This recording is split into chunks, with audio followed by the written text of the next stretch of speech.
It's a matinee in Atlanta, and the Red Sox seek another sweep as they take on the Braves here in the finale. The Sox maintaining their 8.5 game lead as the Yankees beat Oakland late last night. Hi, everybody. Welcome back here to SunTrust Park. I'm Dave O'Brien alongside Steve Lyons. Garen Austin coming your way in just a couple of moments. Red Sox running out a lineup today that is Jackie Bradley leading off and Steve Rafael Devers batting out of the 6th spot here in Game 3. Well, it's good to have Rafi back after the injury problems that he had. His rehab assignment down in AAA. But Alex Cora made no bones about it. He said, look, this kid has to play better if he wants playing time at this level. It's no longer about player development when you're a championship caliber team. It's about results. This guy has given him results at different times in his career, but right now hitting right around 242. He's got to show something here in order to stay in the lineup. Yep, key start for him, you would think. Looking forward to more playing time. Red Sox are taking on a right-hander today in Mike Foltynewicz for Atlanta, who was very tough against Boston in Fenway Park back in May. Really one of the more outstanding starts of the season against the Sox at Fenway. Against Hector Velasquez. That's your matchup here for Game 3.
For deals, buyatoyota.com.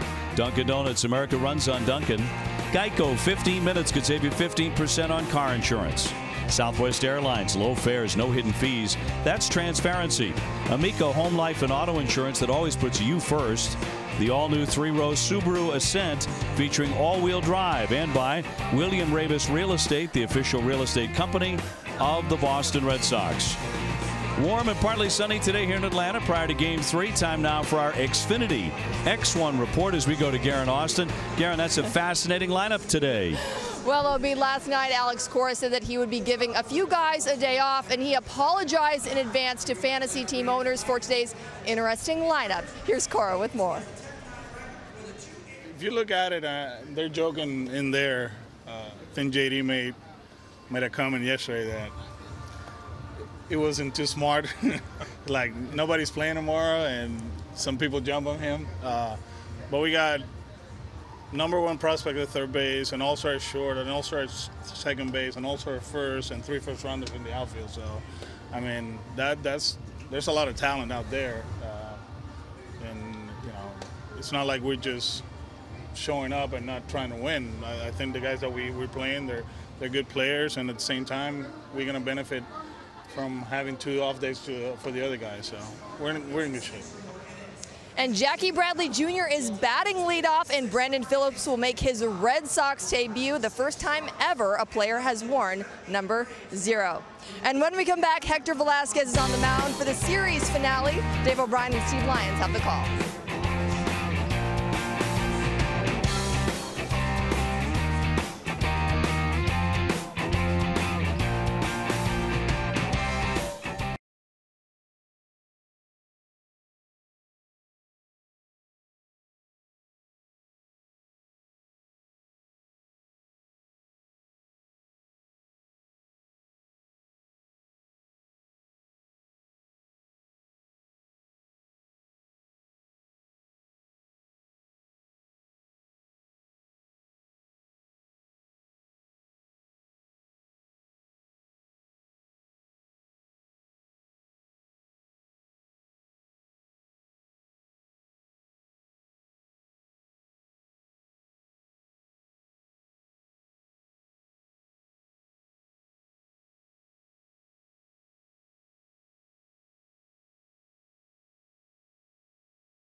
Sox, Digital Federal Credit Union. What can DCU save you? And by Southwest Airlines, low fares, no hidden fees. That's transparency. Sox and the Atlanta Braves wrapping up the series. Smallest crowd so far of the 3 games. That'll be very easy to see today after big crowds in Game 1 and Game 2. Looks like a lot of the Red Sox fans have gone home. They had to catch flights today. Few remaining, however. And in the lineup today for the Red Sox, no Mookie Betts, JD Martinez, and Bogarts, Ian Kinsler, no Eduardo Nunez. Here's a look at the Sox lineup. Brought to you by Toyota's official website for deals, buyatoyota.com. Jackie Bradley leading off for just the 3rd time this season. Jackie at .230 with 12 home runs. Blake Swihart is in right field. Andrew Benintendi, his first time batting 3rd this year. He's in left. Mitch Moreland at first. Brandon Phillips making his Red Sox debut at the age of 37. Rafael Devers at 3rd base, the number 6 man. Then it's Brock Holt batting 7th. Christian Vasquez doing the catching, hitting 8th. And Hector Velasquez, the pitcher and number 9 hitter. Brandon Phillips, as Garen pointed out, wearing 0. And you'll be watching him doing that a lot today, I think. Laughing, smiling, have a good time. He does that constantly. That's exactly what he brings. And Mike Foltynewicz leading out the Atlanta Braves. He's been one of the top starters, 10-9, a .280 ERA. And he beat the Sox back in May at Fenway, tossed a 3-hitter over 7 innings. While striking out 7, he was really in command. Early in his career, he had a problem keeping his emotions in check.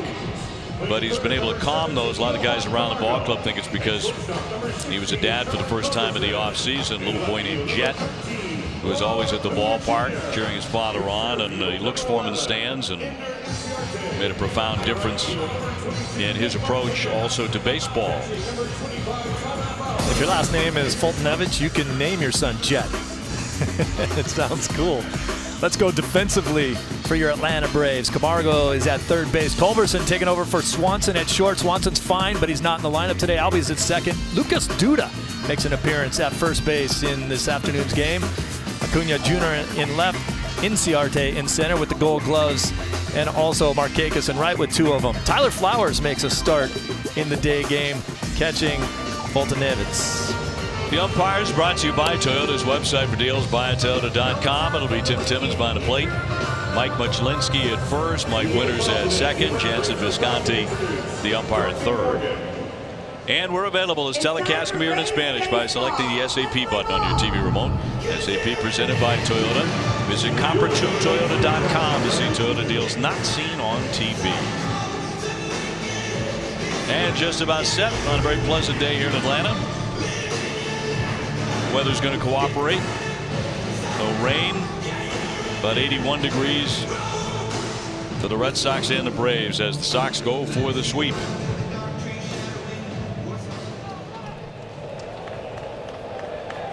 Bradley to lead off, 230, 12 home runs, 55 RBIs. Goes after the first pitch and a foul ball for a strike. Dave, this is the kind of lineup that he threw out there today where when I was playing, I would be in this lineup. Someone would invariably walk up to me and say, "Are we trying today?" You'd be turning around and go, "What are you talking about, bomb squad?" who said bomb squad? I woke up this morning and thought we were in Fort Myers. It's an interesting looking lineup.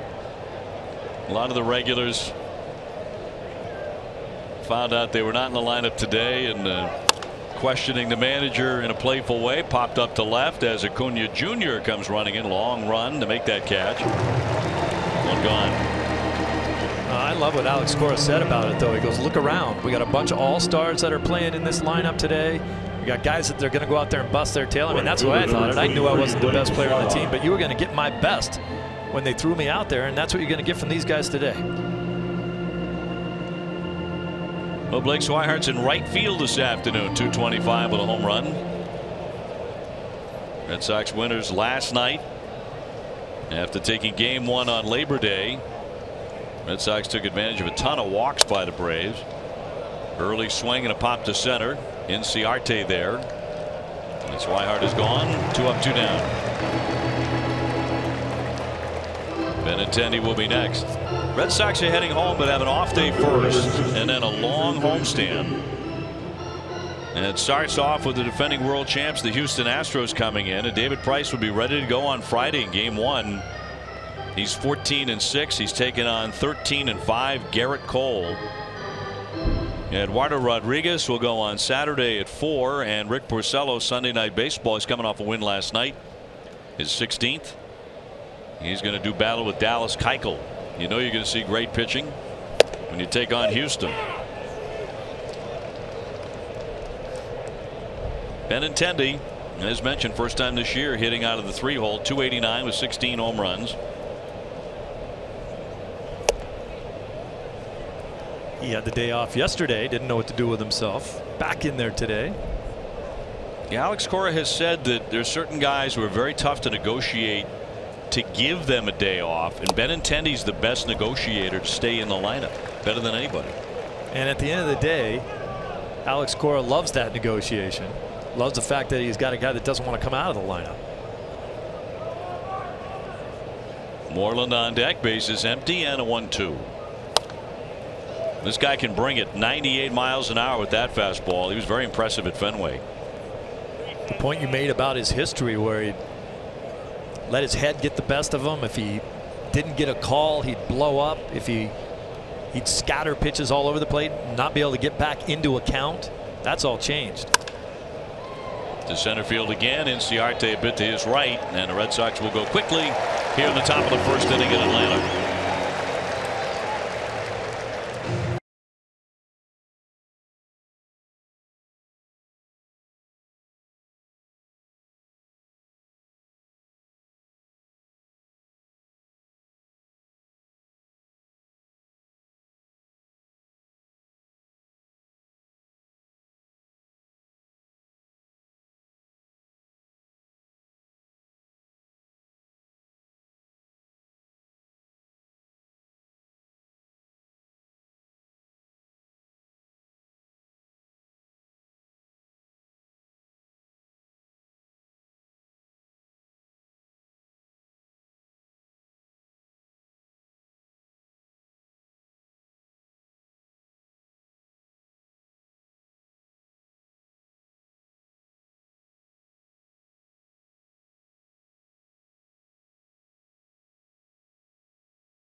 Cunha Jr. is in left, Inciarte in center, Nick Markakis, one of their regulars, in right. Freddie Freeman is out of there today. Camargo at third. Duda playing first base. Ozzie Albies at second. He's at 22 home runs. Tyler Flowers doing the catching. Charlie Culberson is at shortstop, hitting eighth, and Foltynewicz, the pitcher, bats ninth. Red Sox starter presented by New England Outing Dealers. Velasquez 7-2. Most of that out of the bullpen, of course. Today making his 7th start of the year.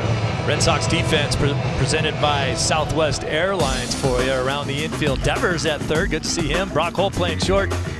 Brandon Phillips playing second base. Moreland at first base. In the outfield today, a little different look as well. Benton in left. Bradley Jr. in center. And Blake Swihart in right field. Vasquez catching Velasquez.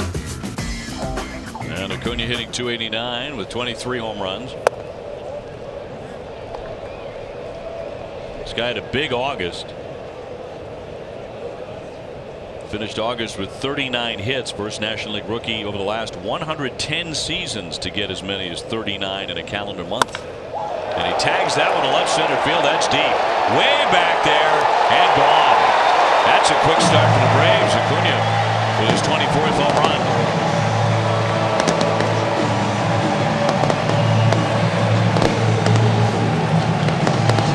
Well, that's what he does, Dave. He now becomes the franchise leader in leadoff home runs. Just past Marquise Grissom, who he was tied with at 7. That's his 8th.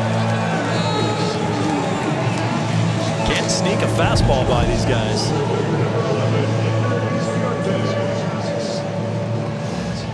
That's that big launch angle swing. Look at the big loop upwards through the zone. Back in August, he hit a home run 5 consecutive games. That one down the line off the bat of Inciarte. That'll drop in on the warning track and bounce to the corner. Swihart to pick it up, rounding second. Inciarte, he's going to reach third base with a triple. So what a start for Hector Velasquez. A home run and a triple off him. With all the shifting that goes on in the game of baseball, you used to never see a triple down the right field or left field line. But because now outfielders bunch together in the middle and they play drastic shifts, when you hit a ball right down the line where you're not supposed to, you can get a triple out of it because it's such a long run. Watch how long Swihart has to go to get this ball. Look where he's playing. He's way over there in right center. He's got to go a mile. Now the infield's going to come in here. Markakis the batter. That's where the book and the 8th leadoff home run this season. New franchise record, as you mentioned, for Cunha Jr. He's had a heck of a rookie year. And Markakis looking to pick up the RBIs. Driven in 83.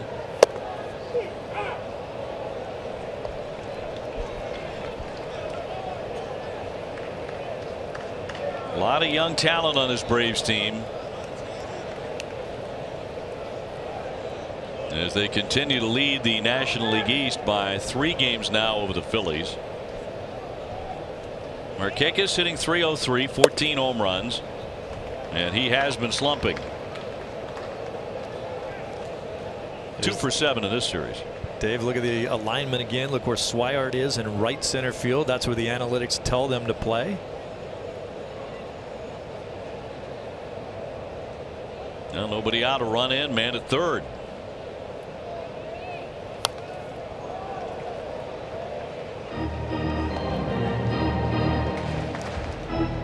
Mentioned a slump for Nick Markakis, 173 in his last 20 games.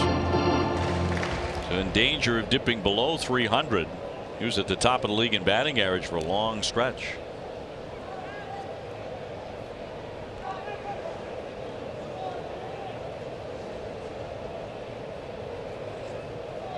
And a 1-2 from Velasquez.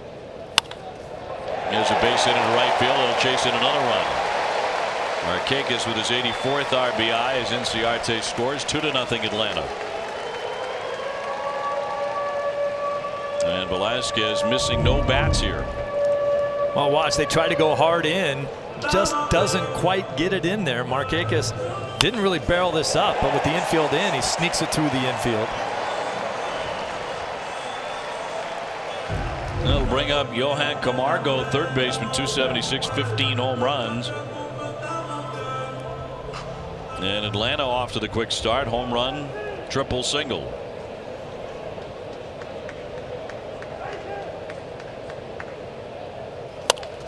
And there's a base hit in left center field. Markakis moving up to second. 4 consecutive hits to start the day off of the right-hander. Atlanta's been so aggressive in the early going. They haven't let Velasquez settle into anything. Really pretty opposite field swing right there by Camargo. Now to bring out Dana Levangie.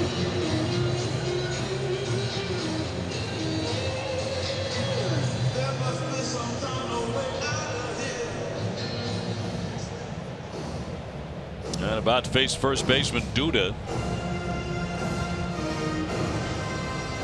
We know how much this bullpen has been used in the first 2 games. You expect it to be used again when you think about Velasquez. It's been 3 starts since he went 4 innings. And it's been since April 14th since he went 5 innings. So you don't expect much more.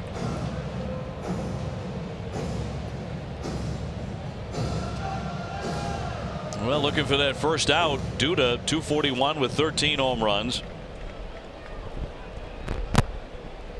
You're right about the bullpen usage. 8 men on Labor Day, 5 last night coming out of the Sox pen. And dribbler back to him. He'll fire to second base. Got it out there on first. Double play. Markakis down to third, but with 2 down. And Velasquez desperately needed that.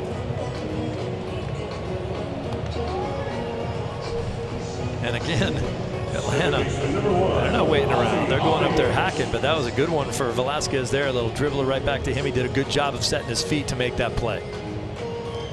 We'll send up Ozzie Albies, the second baseman, 273 with 22 homers. Picked for his first career All-Star game this year. First full year in the big leagues.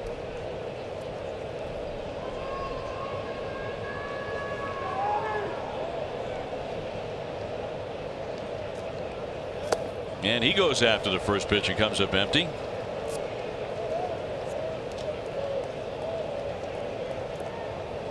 Yankees are still in Oakland tonight. Another game coming against the A's. And then they move on to face those brawling Seattle Mariners, who did have a clubhouse closed door brawl before yesterday's game.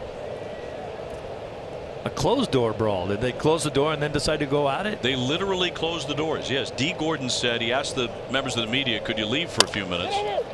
And they went at it. A little ground ball, flip onto first for the out.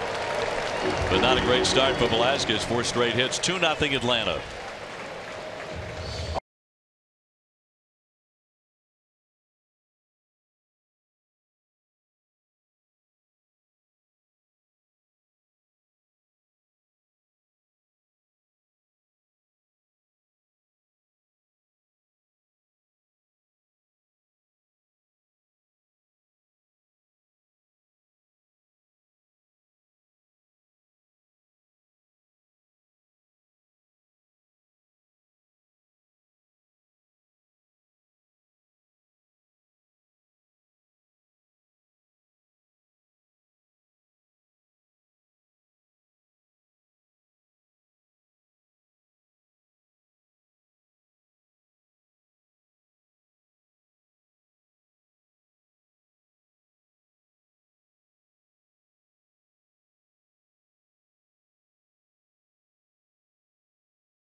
.202 average with 147 home runs.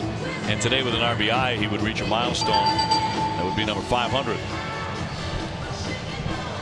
Man, the Red Sox down 2-0 after an inning here in Atlanta. First baseman number 18, Mitch Moreland. Moreland, Phillips, and then Devers. That's Brandon Phillips in his Red Sox debut. Red Sox winning their 96th game of the season last night. So their magic number to clinch a postseason berth is 5. Velasquez showing some frustration there after getting that out at first base. I'm glad he didn't throw it.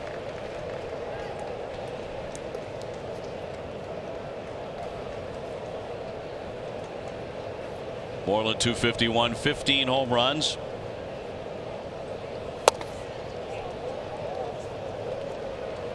Foltynewicz is certainly a strikeout guy, 174 of those. And does not give up many home runs, just 15.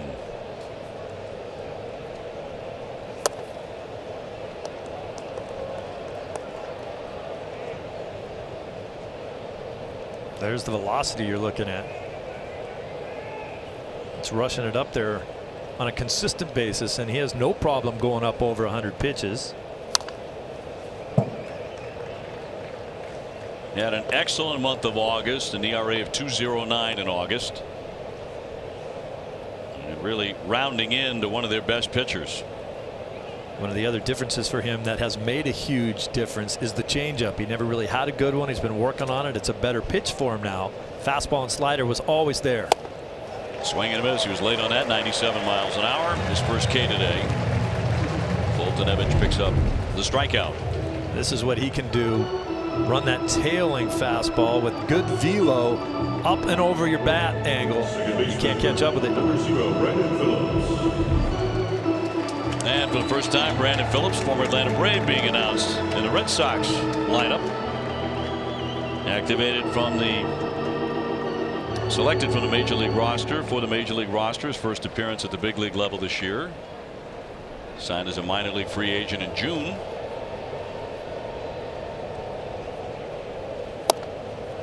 Does have some experience against Foltynewicz. He's 2 for 5 off him. Had a nice year for the Braves last year, right before he was traded to the Angels.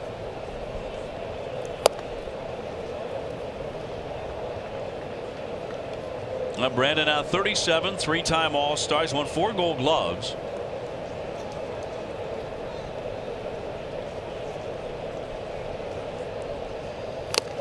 Got a piece and foul that one away.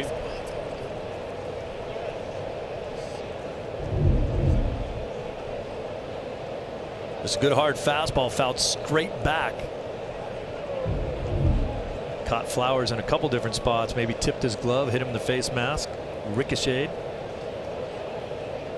Last year he batted .285 with 13 home runs in games with Atlanta and the Angels. And a bloop that one foul out of play. Brock Holt on deck. I kind of missed the signature routine that Phillips goes through at home plate with the bat waggle and all the extra movement he's got going on. We've seen this for 18 seasons.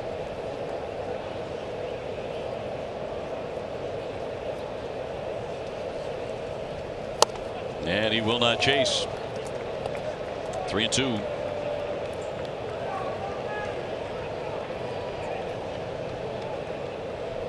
Red Sox got down early in this one 2-0 on 4 consecutive hits. Payout pitch, and he will walk him, so Phillips is on. Friday at 6 o'clock, don't miss Red Sox first pitch, presented by Joseph Abboud, available at Men's Warehouse. TC Jim and Johnny Gomes will preview the upcoming series against the Houston Astros. They are in for 3, long homestand after that. Toronto for 3, and then the Mets for 3. Devers 242, 16 home runs as he gets back into the lineup.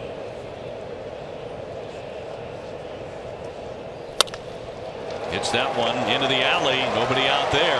Over to cut it. Markakis Phillips heading into third base. He'll pull up. Rafael Devers stroking a single, and they're on the corners. Devers could come back to the big leagues and make things awfully difficult for Alex Cora. That's a pretty good pitch he hit. A tailing fastball running hard away from him. He hits it right up into the gap there. You talk about it a lot, Dave. Everybody loves this kid on the team. They want him to do well. 21 years old. He's everybody's little brother. Two kids in this ballpark that are 21 years old. He and Albies. It's awfully young to be making your way at the big league level, and not easy.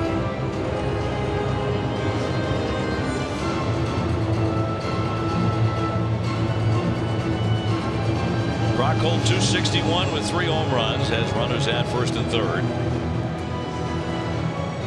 Red Sox looking to get one back. They had their first hit.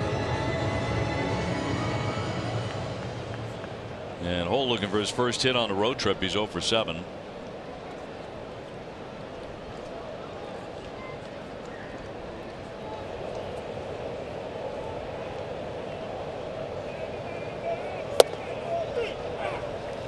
Key matchup presented by Sullivan Tire and Complete Auto Service. We're always here to get you there. Brock Holt against the National League this season, hitting .440 with a big home run at Philadelphia. Coming off the bench.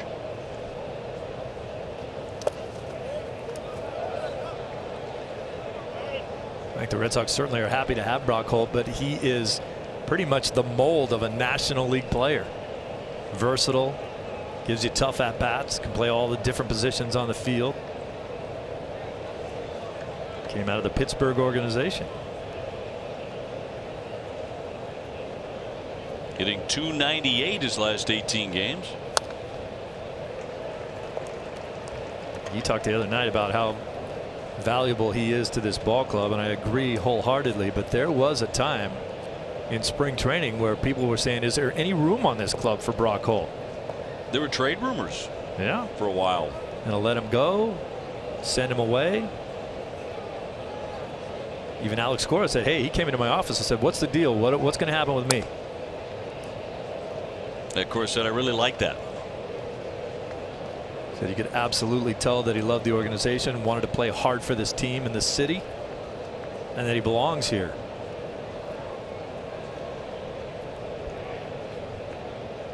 One, two. Velasquez on deck.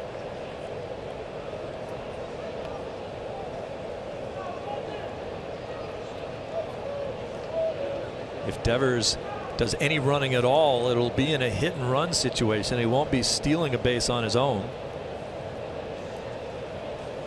And a 2-2 missed badly. So Foltynewicz is helping the Red Sox cause. He's already walked a man. And now 3-2 on Holt. Saw Goody come over and talk to Devers about the possibility of running now on the 3-2 count. He goes. Shot to first base. Duda will go back. Now he's coming home. Here's the play. Safe. Brandon Phillips with a terrific piece of base running there. Duda did not look Phillips back far enough and then turned his back on him. Duda has a ton of time to go back and make this play at first base. Watch him field the ball. He does a pretty good job right here, but now he turns his back on Phillips. And Phillips didn't go all the way back to third. He kept coming. Great play defensively, taking advantage of a defensive lapse. So a ground out by Brock Holt, but he picks up an RBI thanks to Brandon Phillips in that base running. Really stole one there. Making an impact right away. Phillips knew that Duda wasn't going to throw it to third base, so he just held his ground. And then when he turned his back on him, let's go. Velasquez will be intentionally walked here with Velasquez coming up.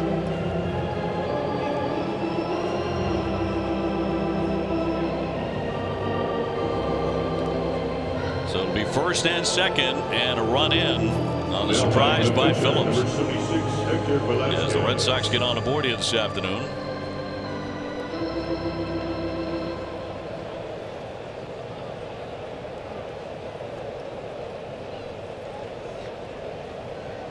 Hector, as a young player, was an outfielder before he became a pitcher,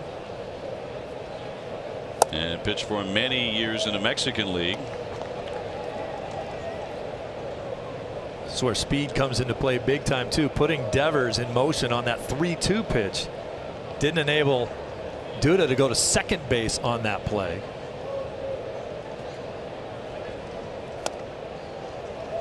Foltynewicz kind of all over the place. He has fallen behind 2-0 on the pitcher.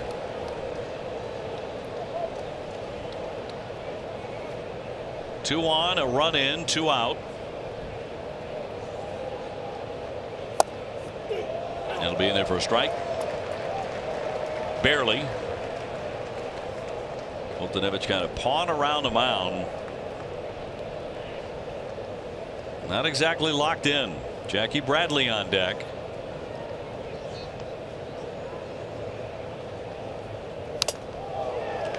Ricochet, 2-2. There's the swing of an ex-outfielder. Last pitch he was absolutely taking. This pitch he said, why not? Let's give it a try. Not a bad hack. Got Tim Timmons.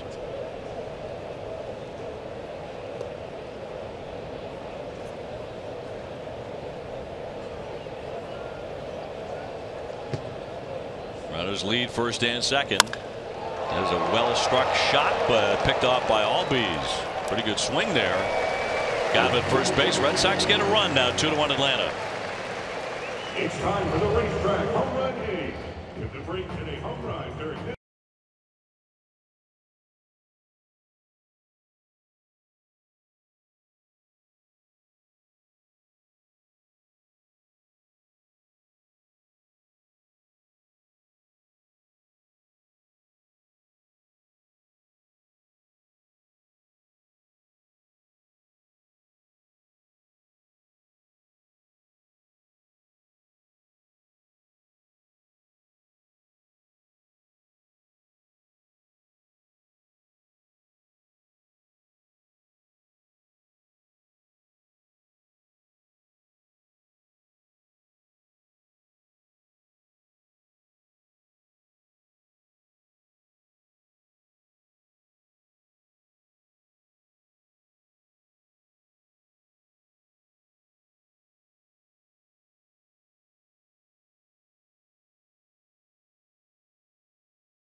Imagine.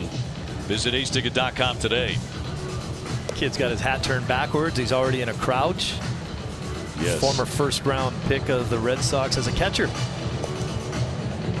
or soon-to-be first-round pick. Atlanta on top here, 2-1. And Sox fans remaining on hand for game number 3. Very early start for both clubs at noontime. And the Red Sox get on the charter and head back home for a nice long stretch. And only one more road trip remaining for the Red Sox. Yankees have to continue to play on the West Coast in September. Dave, if you call yourself a true Red Sox fan, what percentage of your wardrobe has a logo or says Red Sox on it? This year, my guess is it's very high. You can't take many things out of your closet that doesn't say Red Sox on it, if you love it. Well, we'll see if Velasquez can pull it together. Ugly start for Hector as he allowed a home run, a triple, and back-to-back singles in the first. Big double play ball by Duda helped him. Here's Flowers. 224 with 6 home runs. First time we're really seeing Flowers from behind the plate. He's the backup catcher here, but just signed a nice extension deal with this team. A lot of people were wondering about it. do have some catching prospects in the minor leagues. They re-signed Flowers to kind of a nice deal. Some pretty big money for a backup guy. Yeah, 1-year contract for next season with a club option.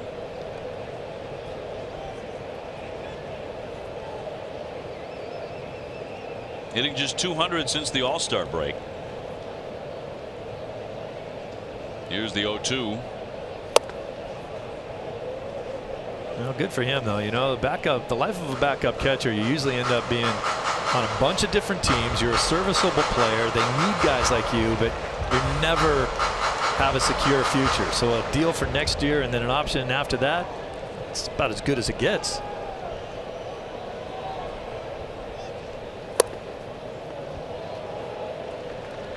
Two and two. Charlie Culberson, a shortstop, is on deck. He had to come in early last night in the Red Sox win to play short for the Braves after Swanson, their everyday shortstop, was hit on the head by a Rick Porcello pitch off the helmet. And a swing and a miss. He finally puts him away with the changeup to strike him out. It's going to have to be a weapon for Velasquez today, and that's where you got to throw it. Amica Insurance, great service, great coverage, and a great price for auto, home, and life insurance. First strikeout for Hector Velasquez brings up Culberson, 282 with 10 home runs. We talked last night about how much Culberson actually looks like Swanson. They actually changed uniforms for batting practice one day in Chicago just to see if anyone would notice, and nobody did. Oh, it's pretty much brothers, you know. They look like Twins. they came out of the same house.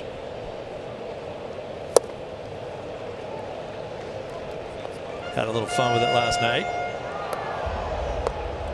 I remember who's who, but if you didn't really know, you wouldn't know. Swanson's on the left, Culberson on the right. Or not.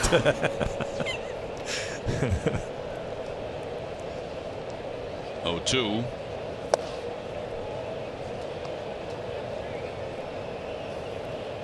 Sox up by 8.5 games. Atlanta up by 3 over the Phillies. Cubs have a 3-game lead on Milwaukee.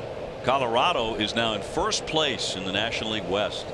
Wow. By a half game over the Dodgers, a game and a half over Arizona. What a race that is. I thought Colorado would fade away, didn't you? I did. You think they had a shot? I mean, we're getting late now. You know, you look at stuff like run differential and other key factors, and it just doesn't make any sense. But they've gotten hot, won 4 in a row, and there they are with a half-game lead. 2-2 hammered foul. Well, you talk about run differential. It's kind of the opposite, because people would say, oh, Colorado, the ball jumps. Well, that's all changed. The ball still jumps out of there, but they have the humidor or whatever they're using now to try to make sure that doesn't happen. But they have some darn good players that can hit anywhere.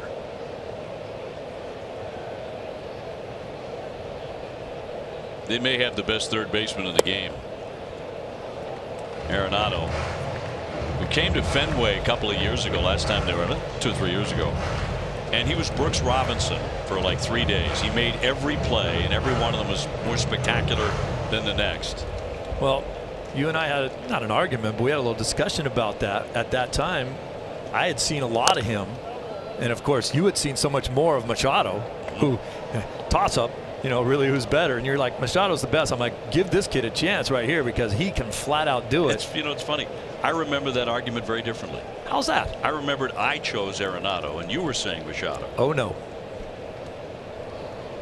Arenado, by the way, .299 with 31 home runs and 92 RBIs. Gold Glover every year.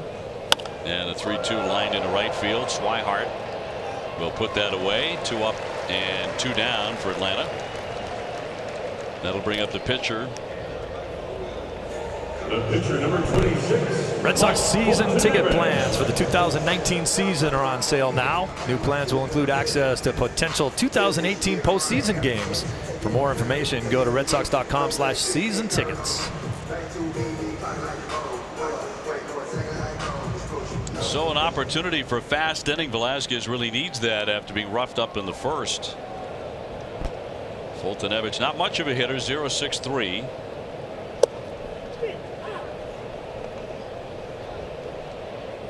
Braves on top here early, 2-1, as the Red Sox look for a sweep.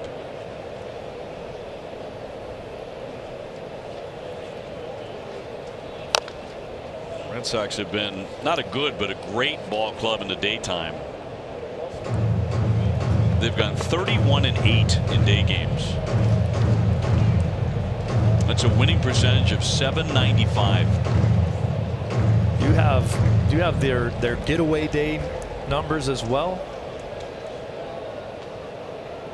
Yeah, we have that in here somewhere. Final games of series. Wave and a miss for strike 3, and it's a fast inning for Velasquez. 1, 2, 3, they go.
Recreation and social service. Thank you to the Red Sox Foundation for harnessing the passion of Red Sox fans to raise funds and awareness. In Atlanta, 2-1, the Braves on top. Red Sox coming to bat against Foltynewicz for the third time around here. It'll be Jackie Bradley, Blake Swihart, and Andrew Benintendi. Jackie with a fly to left his first trip.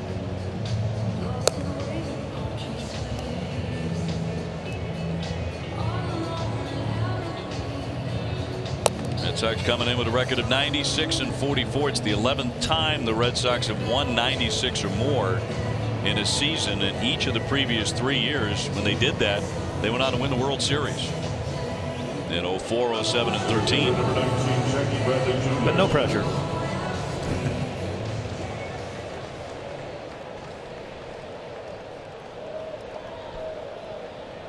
Jackie 0 for 1. He is 2 for 9 in his last 3 games.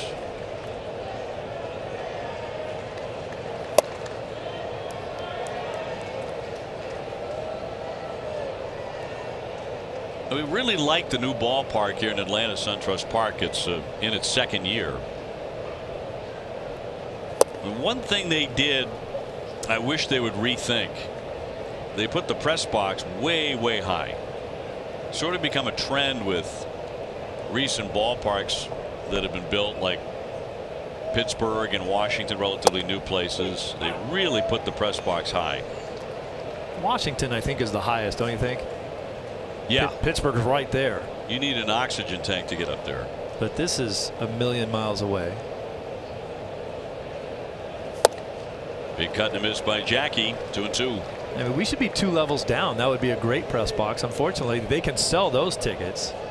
I mean, we're so high you can't even find us up here. There I am. I'm waving at you. I'm waving. It's up there. Here's the 2-2.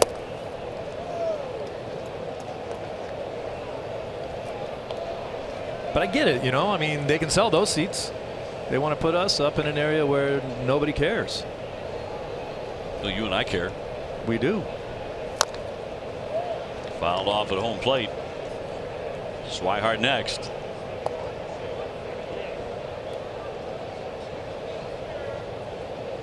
But other than that, they did a lot of good things here. They've got great concourses here that are wide open.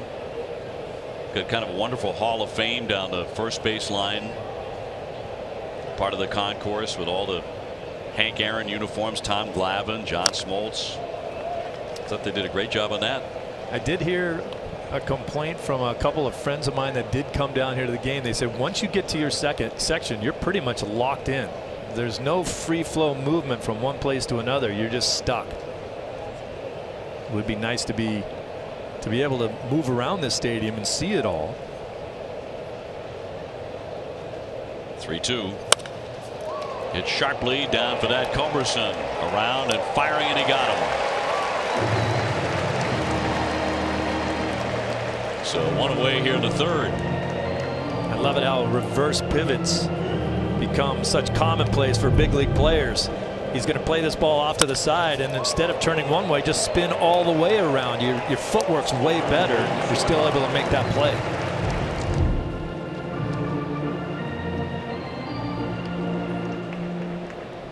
Swihart today 0 for 1, a fly out to center field. Blake's in right today.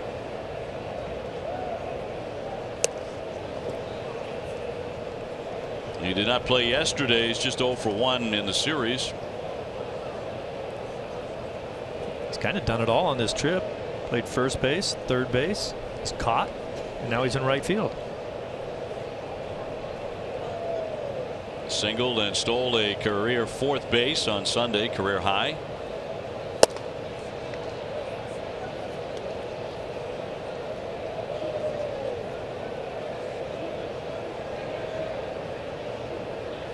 Attendee, one of the regulars in the lineup, is on deck. And right through there at 96.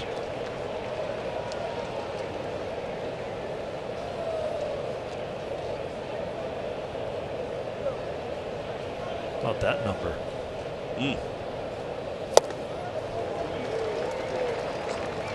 2-2. Swinging right through a fastball down the middle.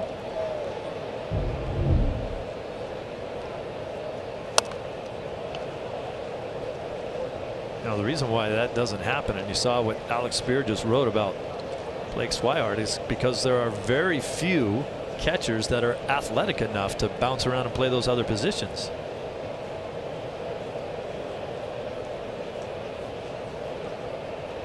I think Blake Swihart's more of an athlete that happens to be a catcher. He'll go down hacking. Second strikeout today for Foltynewicz, and 2 gone for the Sox in the third. Well, he definitely had trouble with that pitch. Foltynewicz just said, hey, here it comes. There's my fastball. He threw him 3 of them. Took 1 for a strike and swung through 2.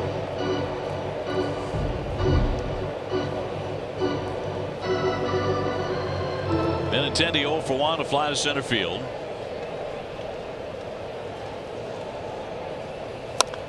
And he gets a piece of the first one. Foltynewicz last year went 10-13, 4.79 ERA. This year he's 10-9, but with a 2.80 earned run average.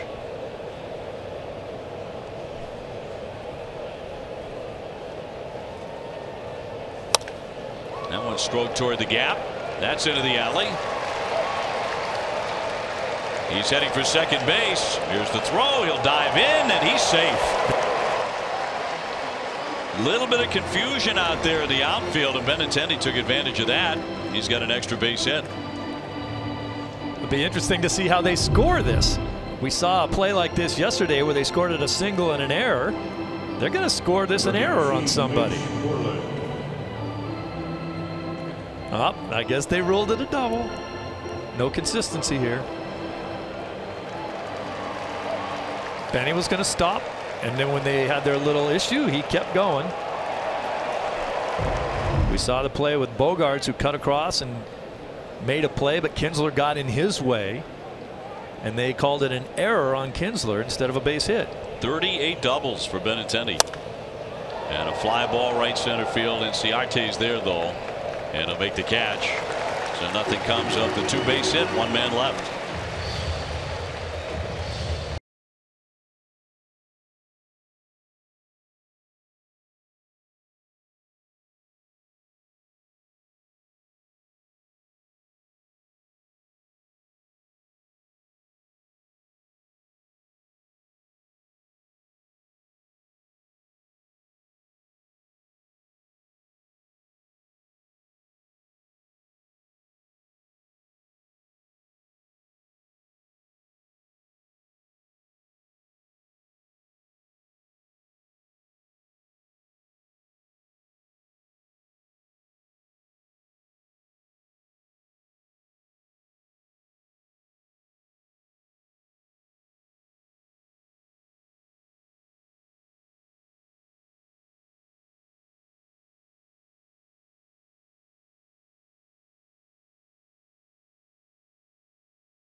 Ball. Bogey came across the field and Kinsler got in his way. They ruled this an error on Kinsler.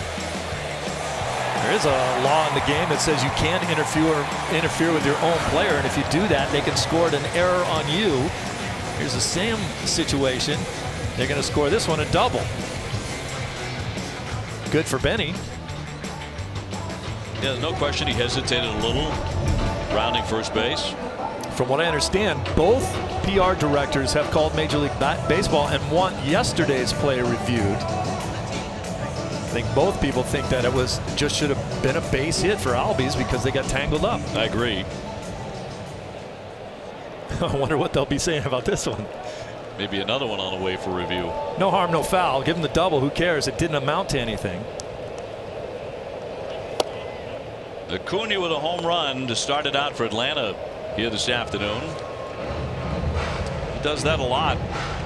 He had a streak of 3 consecutive games with a leadoff home run back in August. Became just the second player with a long streak like that in baseball's modern era. Brady Anderson holds the major league record with 4 straight in 1996. There it was, just jumping all over a fastball up.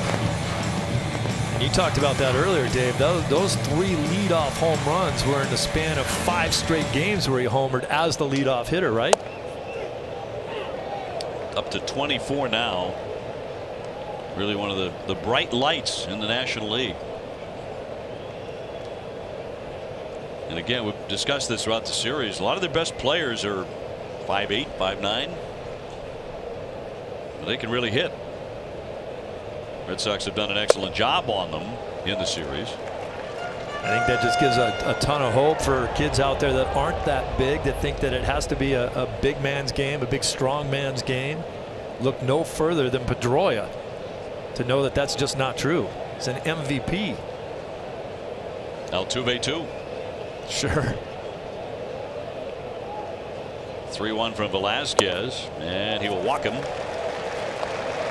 Let's get out of Guerin. Thanks, Sophie. When you see Hector Velasquez in the clubhouse, you can see how much more comfortable he is this season. And he was telling me he knows his teammates, they know him, and he said another huge factor in his comfort level is the fact that Alex Cora and several coaches on this staff speak Spanish. He said that's really helped with communication. And guys, he was telling me that he worked really hard this offseason because one of his goals this year was to stay with this club as long as he could, and he's accomplished that. And guys, if you ask Cora or pitching coach Dan Levangie, they will tell you how important Velasquez has been to this team this season. Very valuable guy. 7-2 with a 324 earned run average coming in. By the way, a scoring change on the double by Benintendi. They've taken away the double. It's now base hit and an E9.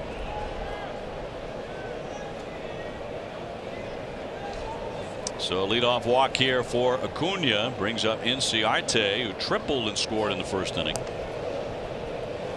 Well, I've certainly never seen two plays like that in back-to-back games. I'm kind of going through my memory banks to think if I've ever seen a play like that scored an error.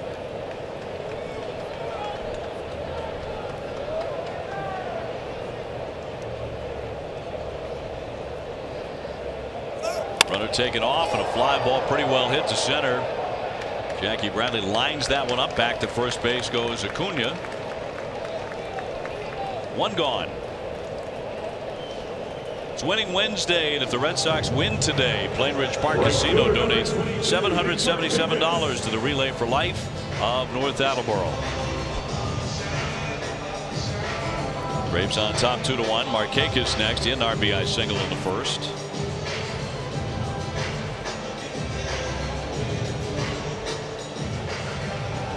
Nick going to the All-Star game for the first time in his career this year. Got the start in right field, went 0 for 1. Got over 3.5 million votes.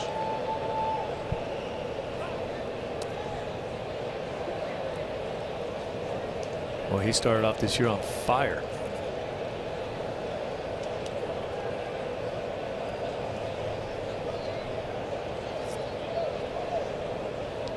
Well, he's got a fast base runner at first. No Freddie Freeman today. He has the afternoon off.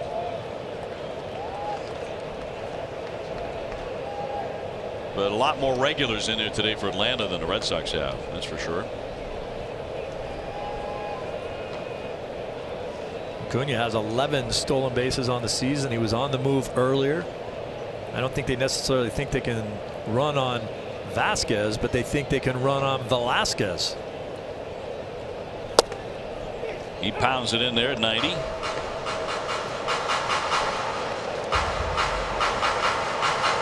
Now, the Red Sox have an active bullpen. It'll be Robbie Scott getting going, the left-hander. Looks like Pomeranz also beginning to move around.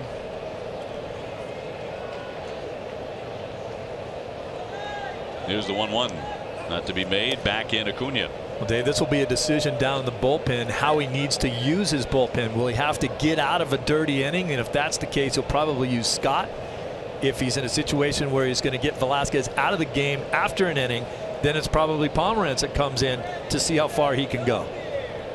Man, has he used that bullpen in this series. Ooh. 1-1 runner hold.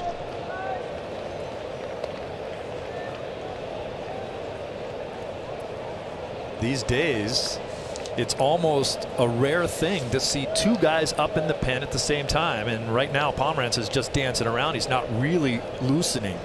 But you don't see it happen anymore. Guys don't like to get up if they're not coming in the game.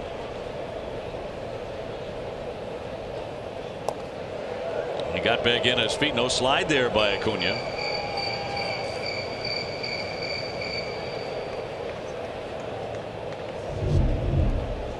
Just saying hello. A little jump move over there by Velasquez to let him know that I'm still thinking about you. I know you're there. I'm not just going to let you take off without me knowing. His #1 priority should be to get the ball to Velasquez as quickly as he possibly can.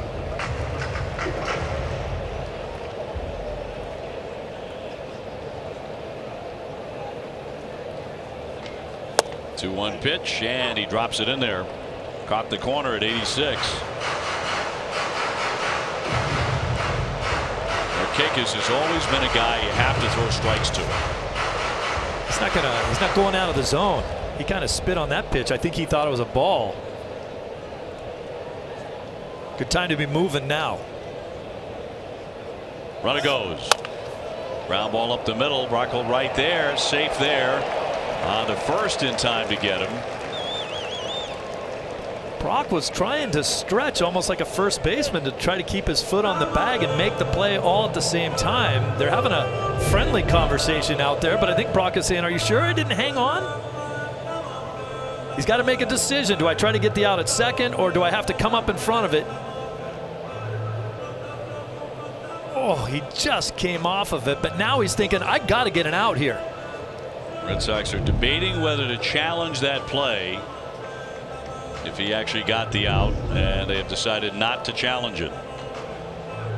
I thought his foot came off the bat. I think it did too, and that was just Brock saying, hey, I have got to make an out here somewhere. I can't stay on second base and not get a guy out at first if I don't get the call at second. You don't want first and second in that situation. He made the right play. Well, they did get Marquez, so that'll bring up Camargo, who singled in the first inning. And a man in scoring position with good wheels.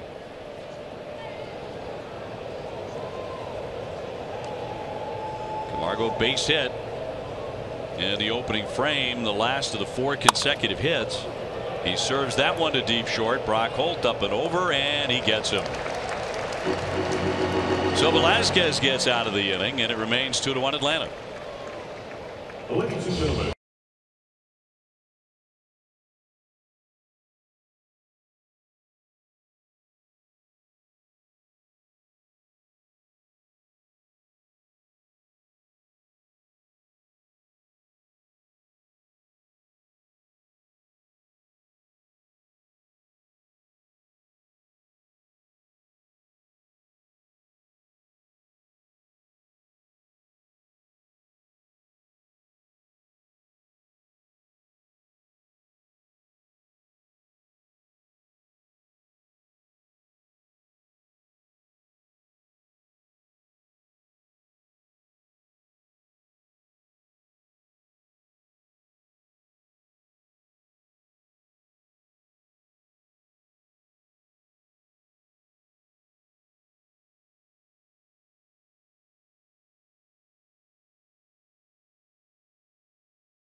Chip in game 141 that year. The Red Sox beat Detroit 20-4. Brian Dempster, he got all of that run support, winning his 8th game.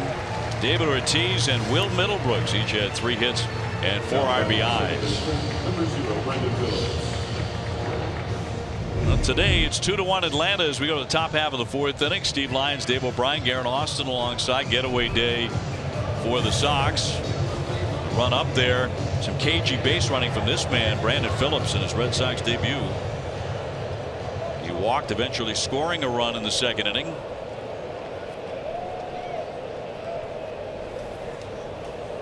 It'll be followed by Devers and then Brock Holt against Foltynewicz.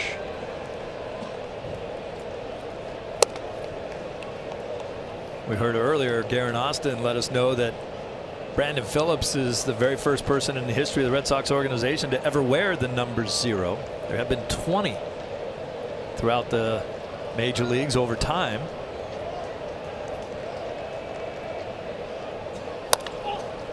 In play to the shortstop, Culberson. Dig that, throw on to get him. Dave, did you have a favorite guy who wore 0? Because it's a strange number to pick. I did not. All my numbers were like 3 and 5 and 9. Number 8 for me was always in because that was Diaz's number. But the guys who did wear 0, I liked Al Oliver. It made sense. And Oddibe McDowell wore 0 for the Texas Rangers and had the O basically instead of a 0. I think that's kind of cool. Yeah. Oddibe McDowell. Rafael Devers base hit first time up. Right to Albies. Second baseman will set him down. 2 away. Speaking of Devers, Wednesday is Devers Gnome Night at Fenway Park. First 10,000 fans in attendance will receive a Rafael Devers Gnome. That's presented by Granite City Electric. And for more information, go to redsox.com/promos. I know you want like 7 of them, right? You're going to line them up. Need them all. You better get there early. Here's Brock Holt. Brock got credit for the RBI when Phillips came scampering home when Duda went back to the bag on the routine ground out to first.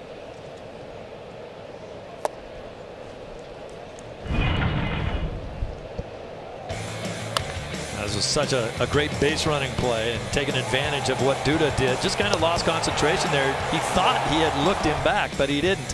Phillips stops and then takes off again. You got to have that good burst of speed from a standstill, and he still has it. Moves pretty darn well at 37.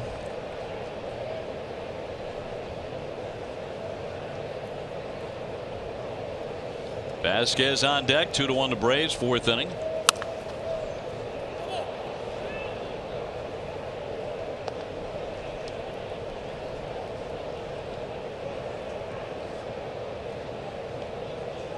Brock just nominated for the Roberto Clemente Award, the Red Sox honoree for that. Wonderful honor for him. That's all about community service and charity work, and did such great work as the captain of the Jimmy Fund this year. Alex Cora talked about it, and he said that he's talked to many big-time players that have won MVPs and other great awards, and they almost always talk about the Clemente Award as if they've won that as the most special thing they've ever done. Rick Sutcliffe, I remember talking to Rick about that. You know, he was a Cy Young Award winner. He said the same thing. He said the #1 honor of his career was the Roberto Clemente Award. You know, the thing that Alex said that really hit home with me, he says, look, you're a baseball player for 10 years if you're lucky. What do you do with the rest of your life? How do you serve your community? How do you get involved? Brock could go a lot of different ways. With his singing voice, who knows? It's going to be in there for a strike 3. Caught him looking. Foltynewicz gets him 1-2-3.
And Alexa strikes out hunger program.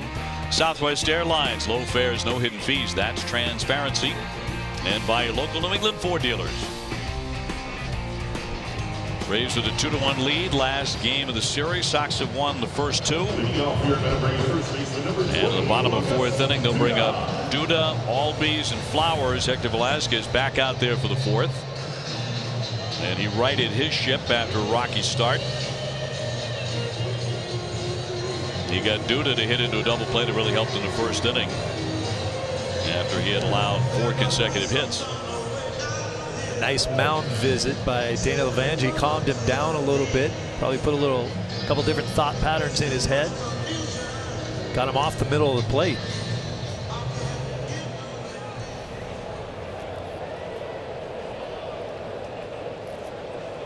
Duda certainly a swing for the fences guy. He'll take a strike. 325 down the right field line here. 400 to center, 335 down the left field line at SunTrust Park. Ooh. Now, this is a guy who had some pretty good numbers and a good career going with the New York Mets. He hit 30 home runs in 2014 with the Mets, 27 the year after. He's kind of bounced around since then. He got traded to Tampa Bay. Ended up this year in Kansas City. Yeah, they got him on the 29th of August.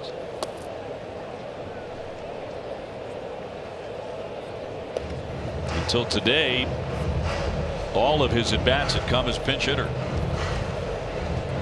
with Atlanta. It's kind of weird how a career can go like that. He was kind of entrenched with the Mets, sailing along, having some good years, and now having a little trouble getting some footing as an everyday player. He's not going to play in front of Freddie Freeman. Get some time in the outfield maybe. Mets got off to an 11-1 start. Remember that? It's the last time they won. Right now 14 games back, 4th place. That was bizarre. 2-2. Runs inside. Chris DeGrom's had a great year. Not winning any games, but he's had a great year. Yeah, I mean, he's a front runner. Cy Young Award, no question. With no wins. He's got a 1.68 ERA. Ridiculous. Say right now he's got to be the favorite. And that'll be ball 4. That's the second inning in a row that Velasquez has started off with a walk. He'll bring up Albies, who's 0 for 1. Second baseman number 1, He's mad at himself for that walk right there. He knows that this day is not long for him. He continues to put guys on base. We already talked to him about the fact that 4 innings is his longest outing since like April 14th. He knows using his secondary pitches, he can't put guys on with those.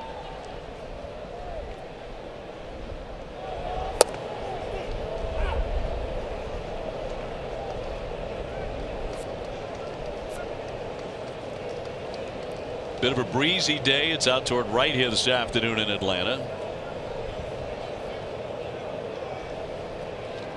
Game getting underway at noontime. Here's the 0-1.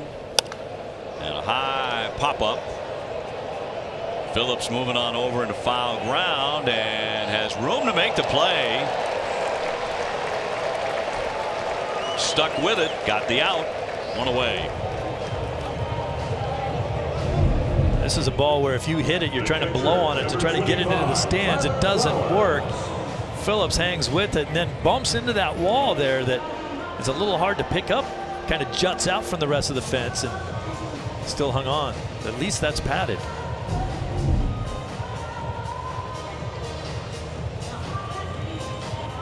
There's that. Some advertising there, but some big thick padding so nobody gets too hurt. It's had a nice debut so far. Here's Flowers. He whiffed his first time up. 4 Gold Gloves in Phillips' career. He was the gold standard at second base in the National League for a number of years. Best years in Cincinnati. Remember, he came up as a brash, trash-talking kid in Cleveland. His mouth got him in some trouble every once in a while, but he could play. He's learned. That's a strike.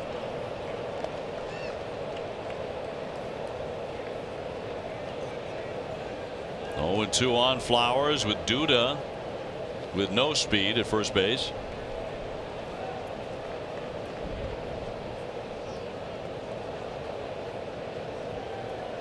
Culberson on deck.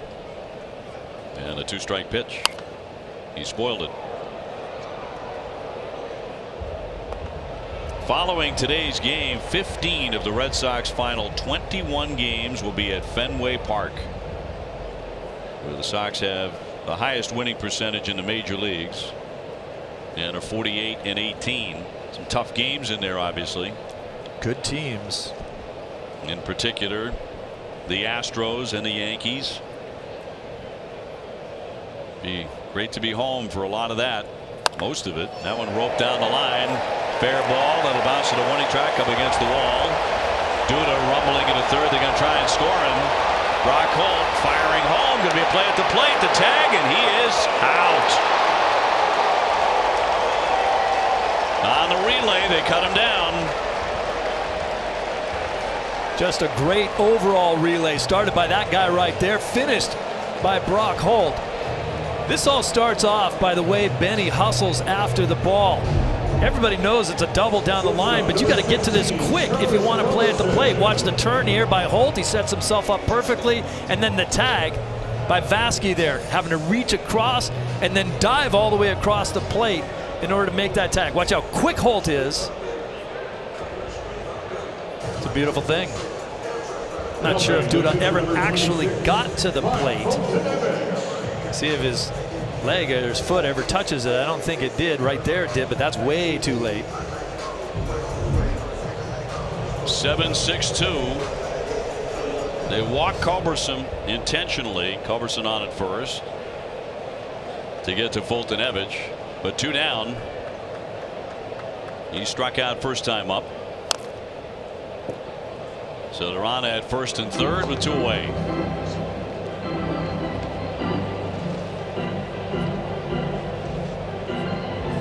Red Sox obviously have done many things particularly well this season. That's another one, the relay. Yeah. Over and over to get guys at home plate. They worked on it so hard down in spring training. Every day they were doing outfield drills. I've always thought that one of a great thing that they should do in spring training is put all the infielders in the outfield and have all the outfielders come in and play the infield so that both sides can feel the urgency that the other guy does feel on a play like that.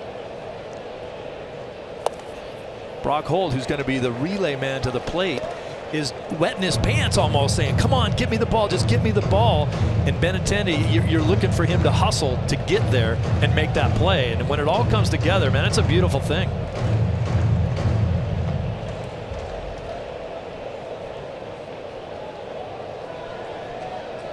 It's quite a picture you painted there. Here comes the 2-1. Trickle foul. It's just that sometimes one player won't recognize the urgency that the other guy does have. Like sometimes when the outfielder's running after the ball, he's like, oh, I got to go get this ball. When the shortstop's saying, please hurry, hurry, hurry. I got a shot if you get it to me. And then Brock Holt, the way he set up to make that play, he was already turned, so he caught the ball off his left side so that he could just catch and throw so easy. He didn't have to catch, stop, turn around. Everything was perfect. 2-2 and right back to Hector Velasquez, and he'll get out of the inning.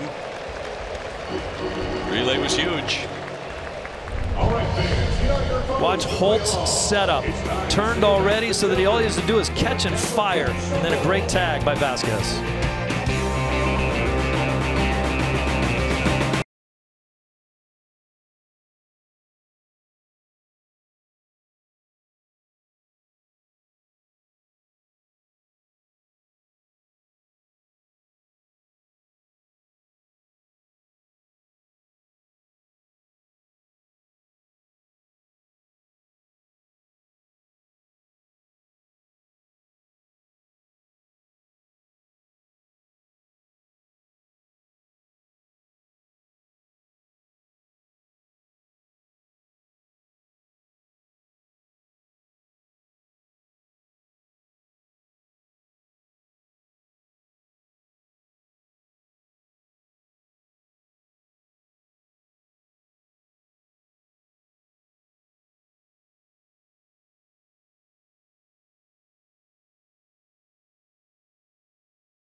The first aid station at Fenway. It's located behind Section 12 on the lower concourse. Visit bidmc.org. Now that inning could have gone haywire. A couple of walks and a double, but an outstanding relay by the Red Sox cut down Duda at home plate. And it remains a 2-1 game. The Sox will bring up Christian Velasquez here in a moment. And the pitcher spot is due up. Yeah, Pomerantz is already down there throwing. You figure Velasquez's day is over. This is a National League deal where you get to pinch hit. And you know what? A little rocky start, but he did his job. Had one of his longest outings here. He settled in pretty well, and he knows how to get a big out. So do his relay men. Yes. Sam Travis is going to bat for him in a minute. So the Sox will dip into the bullpen again. The catcher, number 7, Velasquez was intentionally walked in the second inning. Red Sox against the Astros. Big series coming up on Friday night at 7:10. David Price against Garrett Cole right out of the gate. That's a dandy.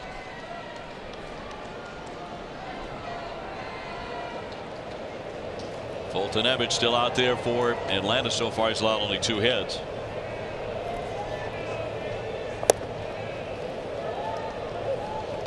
Red Sox got to get this guy going right here. He's going to be a big part of this ball club. Hasn't swung the bat nearly as well as he did last year. You really thought he was starting to emerge a little bit. Taking a little bit of a step backwards this season.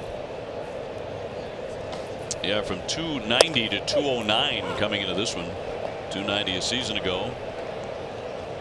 The injury didn't help him, that's for sure. Sometimes he's been a little overly aggressive on pitches out of the strike zone.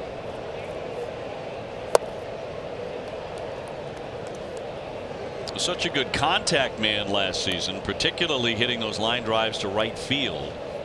That's been missing for whatever reason this year. Looks very comfortable in this at bat right here. 2-2.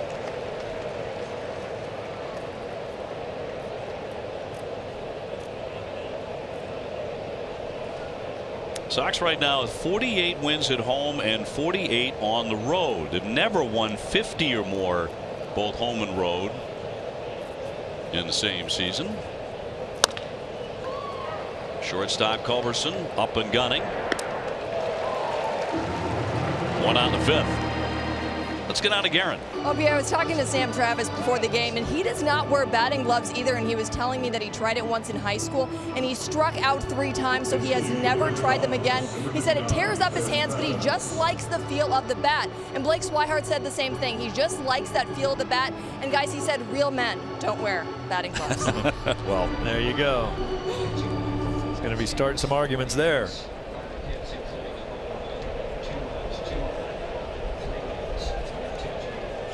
Sam's first at bat here today, and he will look at ball 1. You and I have had a lot of fun talking about the 7th inning on this road trip. That has been a big inning. You look down the breakdowns of where the Red Sox score their runs. They've outscored their opponents in every inning. The 8th inning is the closest, just a 2-run differential, and the 5th inning is a joke. They've outscored their opponents 114 to 38 in the 5th inning.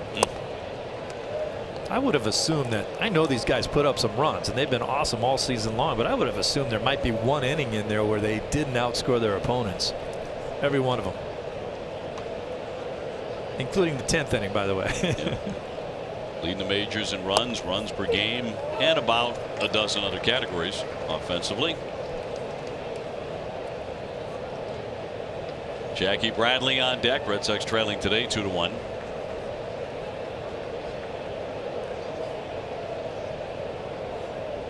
Sox have had a nice stay in Atlanta and really haven't been caught in any of the trademark traffic. I think I may have spoken too soon, though, because we still have to get to the airport. You're Popped right. up into center. Inciarte will make that play, and 2 down. And that'll be in rush hour. Right at about rush hour is So right. forget about that for a minute. Velasquez pitching line brought to you by Ace Ticket. Solid effort. He'd love to have that first inning back. Yeah, if he did get that first inning back, he might have been able to go 5. And as we said, he went 5 2/3 his very first start. Then on the 14th of April, he did go 5 innings, and then 4 innings is his longest outing since then. And that helps out this ball club today. Bradley's flied out and grounded out 0 for 2 on the day. Batting out of that leadoff spot.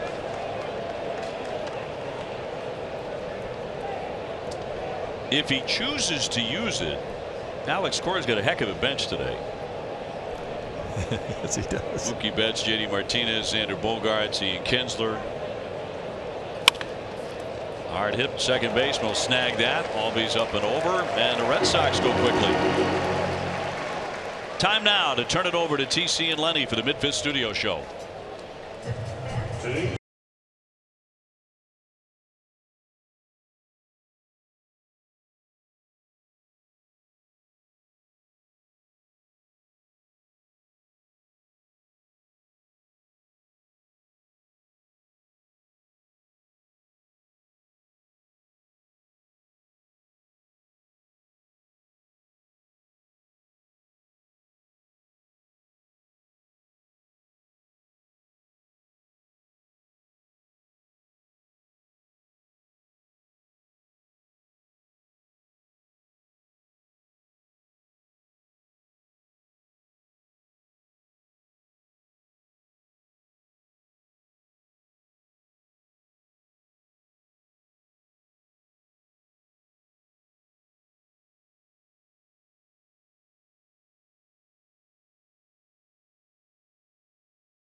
For the lengthy homestand, going to go to the bullpen and bring on the left-hander Drew Pomeranz. He tossed 4 scoreless innings, gave up 7 hits, but he struck out 6 in Friday's loss at Chicago. He entered the game in the 3rd inning after the rain delay of 2 hours and 9 minutes. 2-5, a 5.54 ERA. It's been a tough year for the left-hander, in particular in a free agent year, now consigned to the bullpen, but trying to make sure things don't get out of hand, and he will get the top of the order for the Braves. Cunha, Inciarte, and Marquez here in the 5th.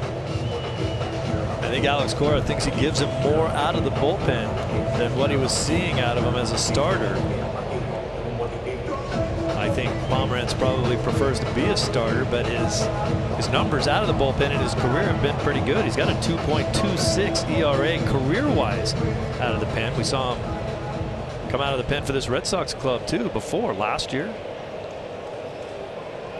Year before that, bringing it. Yeah, he was touching 95 out of the pen. 2-1 Atlanta. Cunha has a home run. He's also taken ball 4. This kid does not wait around. If he gets a fastball he likes, he hits it. Hit that one for his 8th career leadoff home run, which is now the franchise record for the Braves. Right-hand hitter from Venezuela.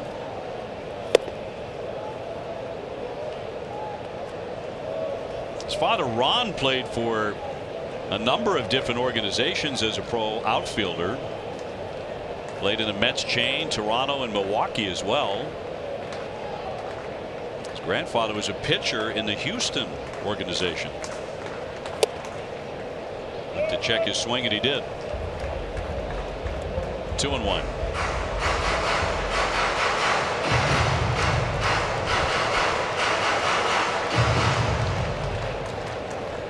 Ciarte on deck.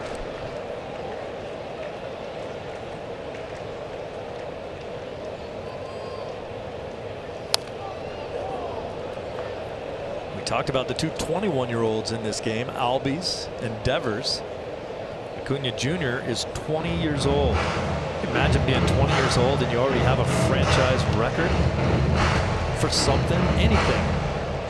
And he's hit 24 home runs this season.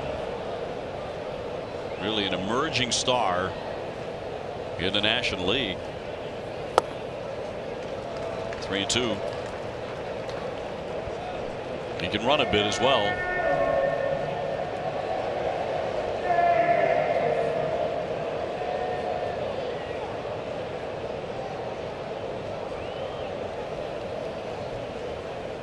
And a payout pitch from the lefty.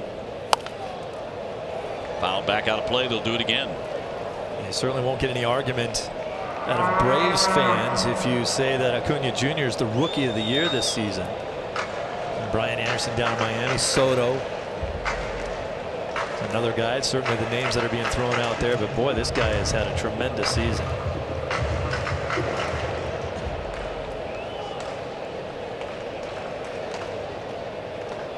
Three-two again.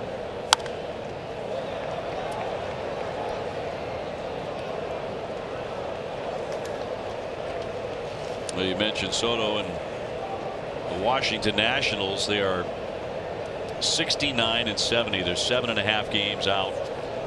Really thought that they might be the premier team in this division. It just never happened.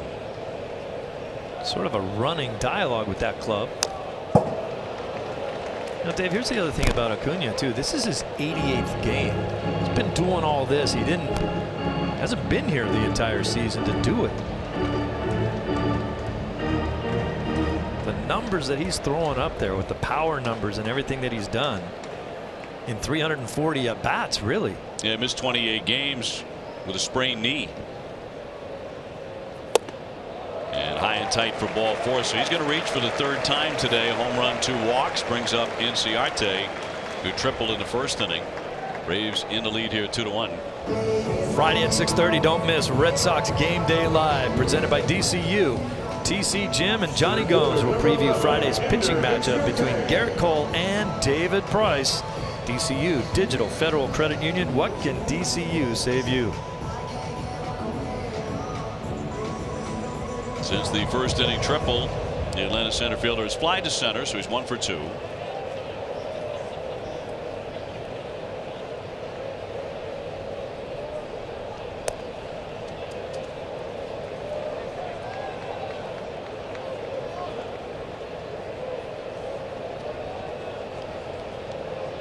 The analytics and the game plan that the Red Sox have put together really bunch the outfielders. They certainly put the right fielder into right center field and leave open that right field line. He's bunting. Moreland will let it roll. Made the smart choice there.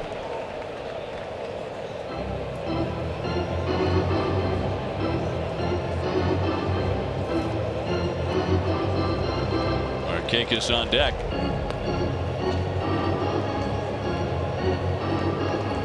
Braves have had a tough time against the American League. They're just 8-11 against the AL. Sox are 13-3 against the National League.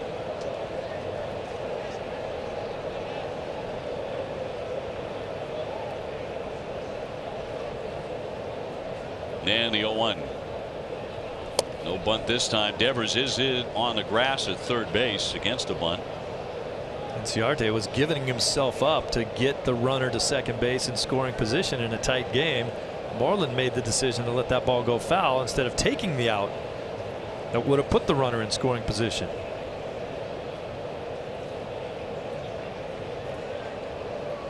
One. Up the middle he goes, a base hit. And Ciarte's second hit. Now the runner taken off at third. Here's the throw, and it's high down to second, and he's safe. Very aggressive on the base pass. Now second and third, and nobody out.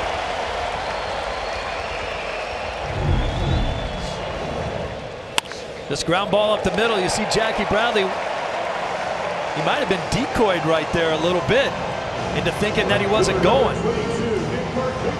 Cunha Jr. almost looked like he was going to stop at second base, and then he took off again. Bradley's throw a little bit high. That enables the runner to get into second base. Now you're looking at second and third. And none out for Marquez. Very good hitter. Has an RBI single today. 1 for 2.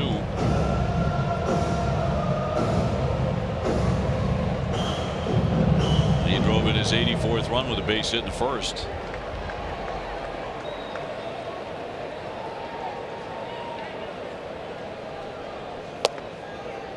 In there for strike 1.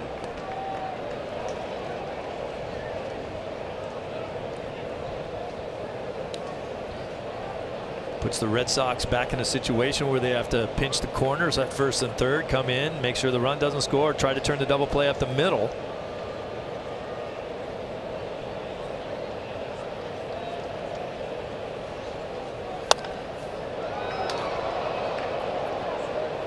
Marquez, never a guy you thought about for his power and RBIs, but a very good line drive man throughout his career. Lots of doubles. He hits the gaps.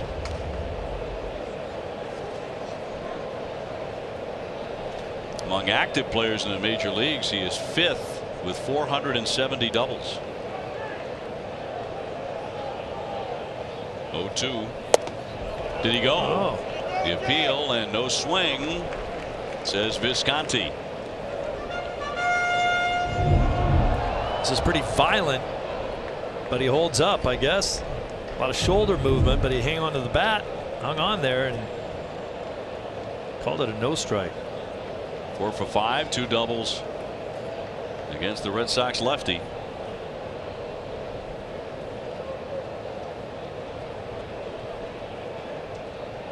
Two goes the other way for a base hit. Cunha in, and Ciarte down to third base on another RBI by Marquez. Base hit this time to make it 3-1. Dave, we've seen this movie before. Velasquez had trouble first time through the order. Everybody came up getting on base and scoring runs. Marquez driving in another one, and now Pomeranz comes in first time through the order. And the exact same thing is happening. And Levangie coming out to consult here with the lefty. First 3 men have reached in the inning against Pomeranz.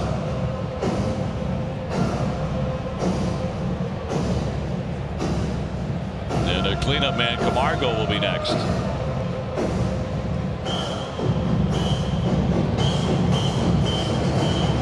Red Sox trying to piece it together today. Wasn't until late yesterday afternoon that Alex Cora named a starter for today.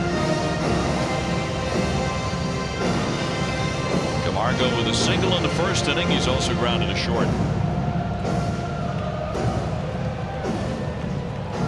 Now, the two things that you really have to check for when Pomeranz comes into a game is velocity and location. That's pretty much everybody, but his velocity's down, and his location has been out and over the plate. He's only thrown 1 pitch over 90. Seen some fastballs in the 89 range, 90 miles an hour. He's got to be able to come out of the bullpen throwing harder than that.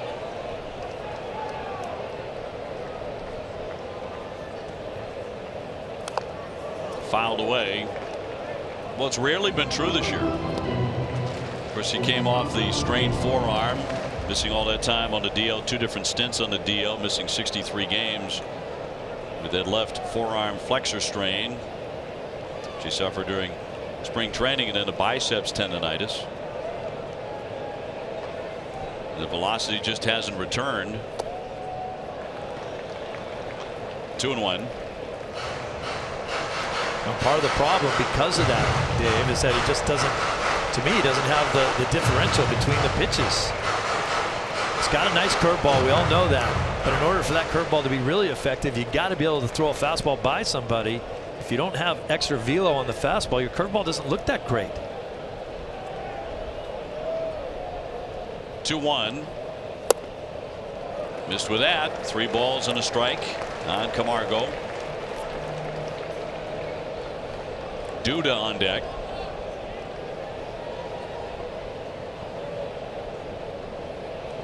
Now the inning began with a walk. By the way, it's the third inning in a row that the Red Sox have walked the leadoff man.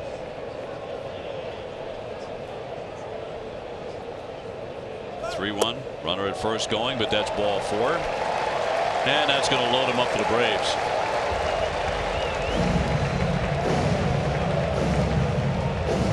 So all filled up for Lucas Duda. Friday at 5:30. Don't miss Friday Night Fenway, presented by Budweiser. TC will have an exclusive interview with manager Alex Cora. Be sure to visit the Bleacher Bar on Friday before the game for a chance to win Budweiser baseball giveaways. Budweiser, legendary lager for legendary moments.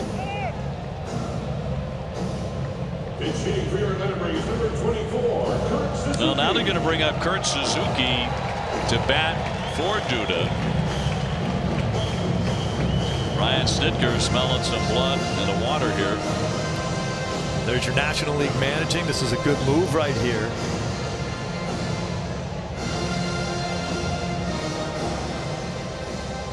So Suzuki to bat. Better contact man. This guy's really been tough on the Red Sox over the years. Hitting around .330. Cuevas now throwing in a bullpen for Boston.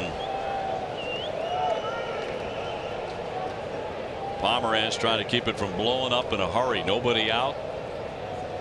Base is jammed. And roped but foul down the left field line. Suzuki hit a home run last night. Just a beautiful opposite field swing. And this ball just kept going and going. Even Jackie Bradley ran out of room.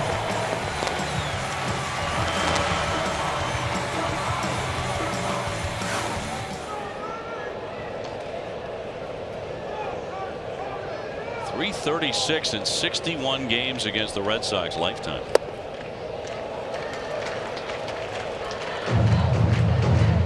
Red Sox here in this situation hoping for a double play ball or a strikeout. Strikeout then double play would be great. They're lined up. In order to turn a double play, they'll forfeit a run. And if that happens, they'll be down 4-1 in the game.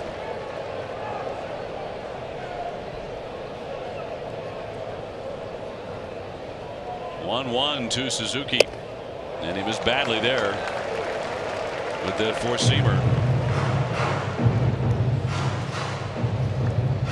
Problem with looking for a strikeout out of Suzuki is that he just doesn't strike out. 34 times all season long.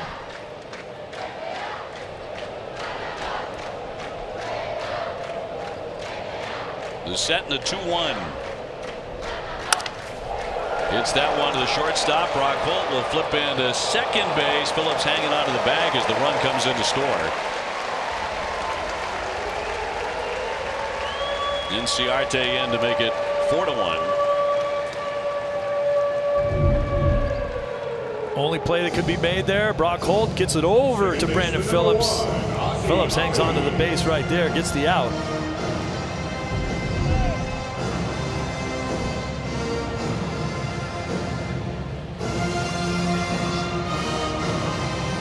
And now one of their toughest hitters in Ozzie Albies, who's gone 0 for 2. Flaherty taking over as the pinch runner.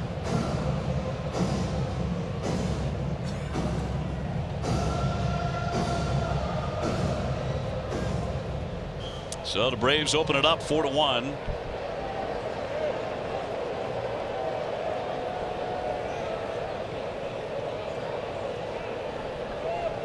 And Albies will lay off. He loves to swing the bat. That's the other thing, Dave, about September baseball. Rarely during a regular season before September would you see a manager burn a couple players like that. Pinch hitter and then pinch run for him. You're using 3 players for 1 play. Expanded rosters, it's no problem. 2-0.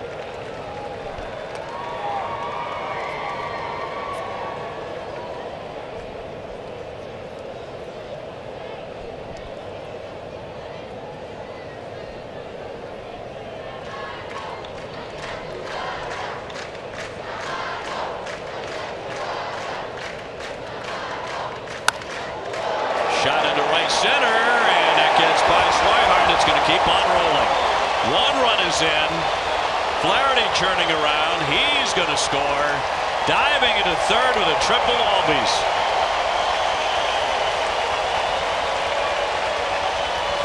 A low line drive to the alley to make it 6-1.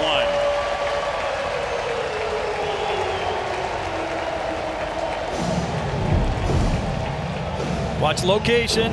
The big breaking ball, we talked about it. Without the extra velocity on the fastball, you can sit all over that curveball and hit it hard. That's what Albies did. He's a good-looking young hitter. He's not just a flat-out fastball hitter. He sat all over that pitch and put it in the gap. And he can pick him up and put him down. All the way to third easily. Didn't need to slide. This is just style points. And the day is done for Pomerantz. He came on, walked the very first man he faced. It was downhill from there. As he gives up 4 runs, and the man at third is his responsibility. We're going to take the break. Atlanta now on top 6-1. 5th inning. We'll have more in a moment.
Forward, Ryan Donato gives you some hockey tips. Plus, get a preview as the team prepares for its upcoming preseason trip to China. Catch it all on Bruins Academy today at 4:30 following Red Sox post-game coverage on NESN. Infield in now for the Red Sox. Cuevas on. Looking for just the second out of the inning. Flowers doubled his last time up. He's also struck out. So Pomerantz comes on, walks the first man, then a single, a walk. Later, a 2-run triple. He only gets 1 out and gives up 4 runs. 6-1 Atlanta. It's never a good sign when your infield is playing in, and they've had to do it 3 times now in this ballgame. Albies with the big hit, the triple to drive in a pair.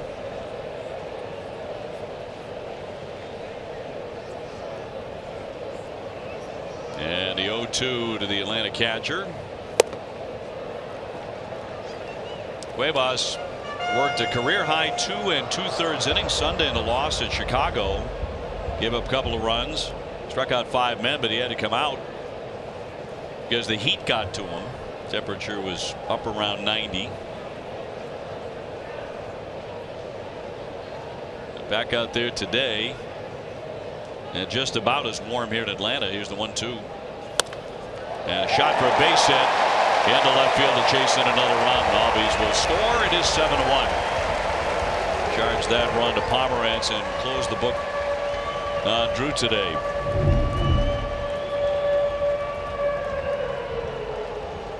It's kind of a rolling slider there. Not a terrible pitch. Pretty good piece of hitting to reach out there and poke it into left field.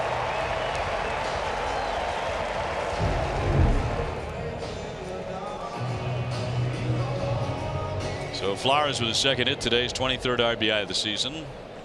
And the Braves with plenty of wiggle room now, 7-1.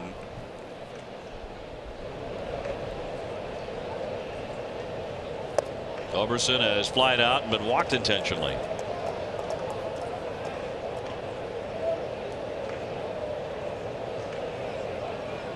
This guy swinging a good bat, 325 since the All-Star break with 6 home runs.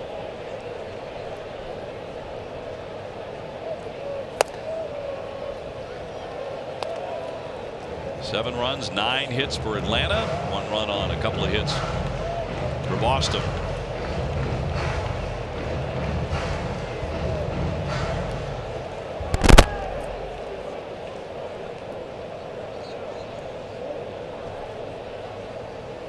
And a 2-0 from the right-hander.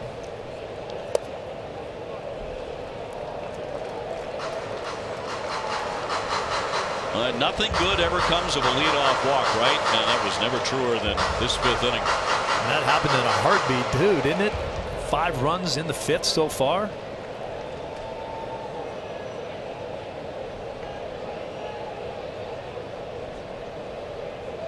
The 3-0 pitch. He went for it and foul tipped it.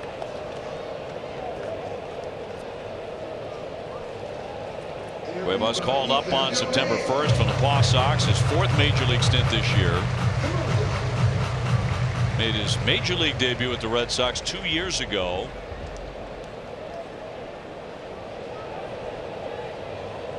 Also been part of the Tigers and the Miami organizations. Here's the 3-1. Jammed him and he fouled it away. Charlie Culberson was starting to have a nice little career there with the Los Angeles Dodgers before the trade here to the Braves. He was involved in that Matt Kemp deal. Amazingly, the Braves got 3 other players in that deal as well, and then Matt Kemp kind of turned things around too. Was having a great year for the Dodgers. I would say yes, he definitely has. Some had left him for the scrap heap. I think the Braves certainly did. 3-2, and he's going to walk him. Another one of those. 3rd one in the inning. The MLB.TV is now available at a lower price for just $49.99. Watch every out-of-market regular season game, plus get a free subscription to Major League or MLB At-Bat Premium. Blackout and other restrictions apply. Visit MLB.TV for details.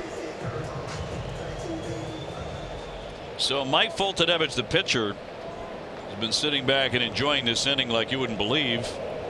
Will bat and become the 9th hitter in the inning for the Braves. He's looking to bunt, and he'll take a strike. 1st and 2nd, 1 away, and it has gone haywire here in the 5th.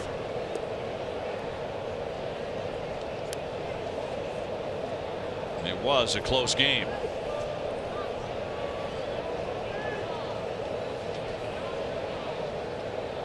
0-1 and offered at it. That's a strike. So 0-2 the count on Foltynewicz, who has whiffed and grounded out to the pitcher. Not doing a good job with the bat. That's kind of a trademark of a Braves franchise pitching staff, is that they can handle a bat, can drop a bunt down. It really was for a long time. In the glory years when they won all those divisions, 14 of them, cutting a miss and down he goes. So that's the 2nd out in the inning. The man who started it all, Cunha, is coming up again.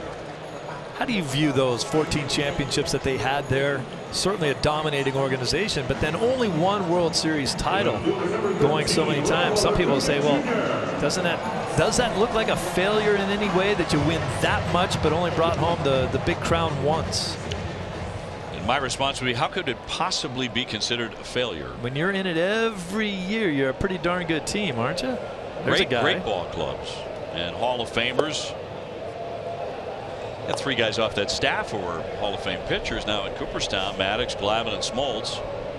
Bobby Cox, the manager in Cooperstown as well. Most organizations would kill for one World Series. Red Sox would for 86 years. Sure. The Cubs for about a century. That one launched but fouled on the right field line. But you might get a different response from Red Sox fans if you won your division 14 years in a row but only won one World Series. Yeah, perhaps. Well, I remember when they were in the playoffs against St. Louis and they were down 3-1. And the pressure was all on St. Louis because the next 3 starters were Glavine, Smoltz, and Maddox, and they did come back and win all 3. Remember that very well, in there for a strike. And the count 1-2. But that's sustained excellence with so many good players.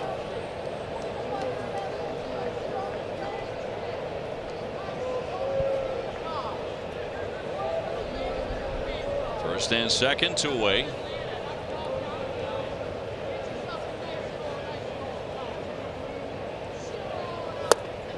And he will take a ball. I was here in Atlanta when it all started in 1991. And there was a lot of talk before that season of the Braves moving out of Atlanta. That's how bad it was here. Year after year of losing and terrible ball clubs. And after that, that ridiculous run of success, but nobody saw that coming necessarily. 2-2. And a wave and a miss, and that's finally over. But Atlanta gets 5, and they open up a 7-1 lead. It's now time to send it back to Jeffrey for game at 2.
Plumbing, heating, AC, and electric with TC and Lenny.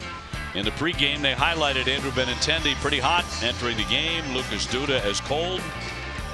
Here's how they have fared so far this afternoon. Bad day for Drew Pomerantz, and the lead is opened up to 7-1 Atlanta as we go to the top half of the 6th inning. Foltynewicz with a 2.80 ERA coming in and now has a 6-run advantage. They'll get Swihart, Benintendi, and Moreland here in the 6th inning. Flaherty staying in the ball game to play first base now for the Braves. We were talking about the Braves and all of their success with that great run of teams, you know, beginning in the 90s, but not to be forgotten is another Hall of Famer, John Sherholtz, who really put that whole thing together as the general manager. He was outstanding. One of the very best. He made a deal in '91 when they first got good at the end of spring training that nobody really talked about at the time for Otis Nixon, who had a lot of problems off the field everyone's aware of, but that year he completely electrified the Atlanta offense. He and Terry Pendleton, who would win the MVP. Well, you know, it was the futility that you talked about that enabled them to get good draft choices, higher picks, let those guys play well together in the minor leagues, finally come up. They made that great deal for John Smoltz. They traded Doyle Alexander for John Smoltz. Sure. Glavine in your system. Avery came through. Maddox. Goodness.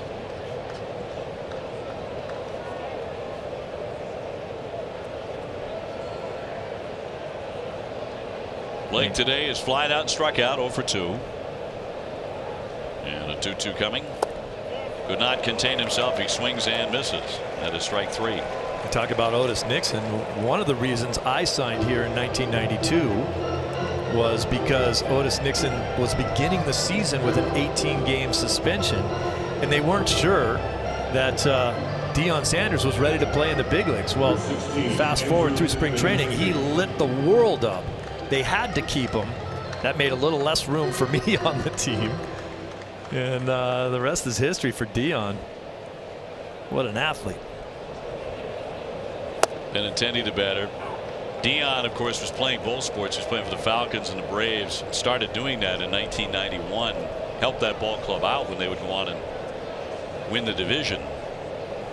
Yeah. I was here at the time, and I can remember sharing a cab with Deion Sanders one afternoon in Cincinnati, going over the ballpark, and they had just flown him in from Falcons practice, and he had played a game on Sunday, and this was like on a Tuesday. I've never seen a tireder human being in my life than Deion Sanders at that time. That was a remarkable thing they were doing. Are you sure that cab that you were in with him didn't have a whirly bird like this? Because remember when you would helicopter into the playoff games? Sure. Saw that too. Amazing. Yeah, for home games. Yeah. Yeah, this was on the road in Cincinnati, and it was. So you just hopped in a helicopter with him, went back and forth to games with him. That's good. We were, you know, we were tight, Deion and I, prime time and I. I'll tell you, he when he was a player, he had a bad reputation with the media as a guy. But I'll tell you what, it was my teammate, and he would give you the shirt off his back. It was one of the nicest guys you'd ever be around, and he played hard. And there for strike 3, back-to-back Ks here. Yeah, he really did. And I'll never forget watching him hit a routine 2-hopper to short and safe at first base. You're like, oh my goodness, this is something else. The greatest line he ever told me, and you know, not playing anything close to professional football, played high school, all that stuff. He said, "Look, I'm a cornerback. You don't pay me to tackle. The ball that comes around my end, I'm not tackling nobody. Right. You're paying me to cover a guy." I thought that was hilarious. I thought, really, you won't even go up there and maybe throw your body at someone? Nope. Mitch Moreland, the batter, 0 for 2. I know he irritated a lot of people, and some of them in the media, and there was a famous dust-up with Tim McCarver and all of that. A lot of that was very unfortunate, but what a superb athlete. Incredible speed. Watching him corner the bases, you know, for a triple was like nothing I've ever seen before. Remarkable. Pretty good football player, too. And two guys that did it in different ways in that era.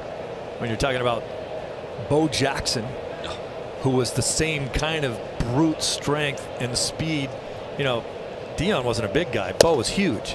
But they were both ridiculously fast, quick, great athletes. Great football players and baseball players. Wow. I always put Bo in a different category because of that, because of the size and speed. And because he would tackle someone if he had to, and instead he'd run right over you. 3-0.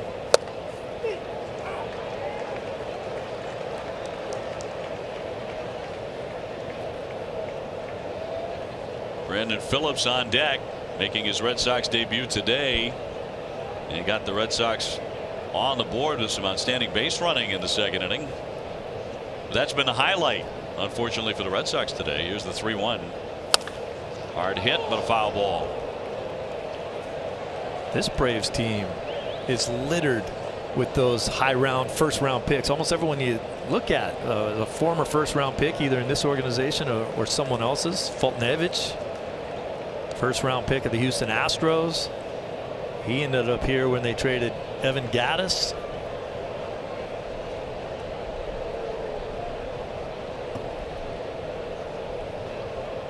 Put together quite a team here.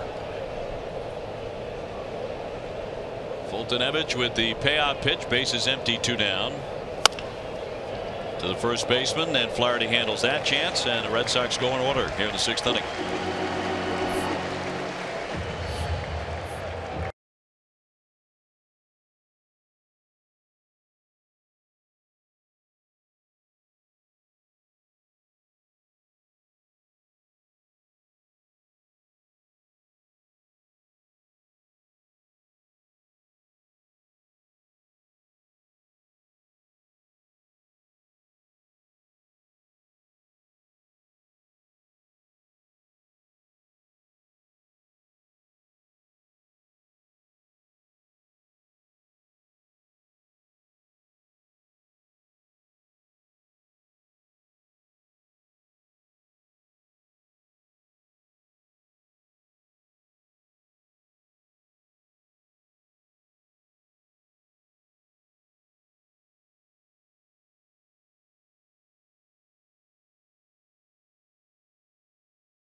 Plays of this ball game, and you'll hear from Hector Velasquez and Alex Cora.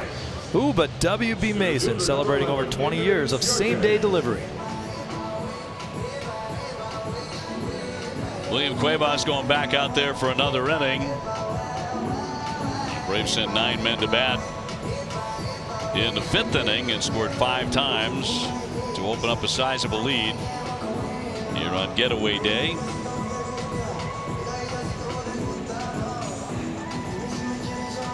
Ciarte has contributed with a triple and a base hit. He's gone 2 for 3. So on to the bottom of the 6th inning.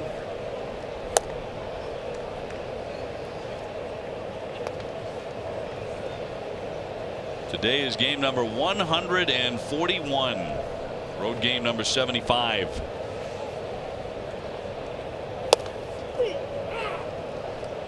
And it is speeding along. Maybe not so much today, but season certainly has. And good to be coming home. Little flare to left field. Attendee in a bit. 1 away.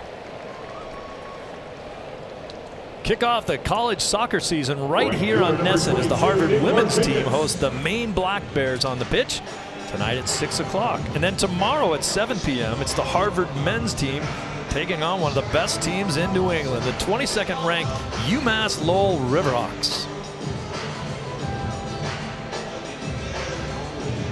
That'll send up Markakis, who has contributed as well with 2 hits and 2 RBIs. He also scored a run in the 5th inning.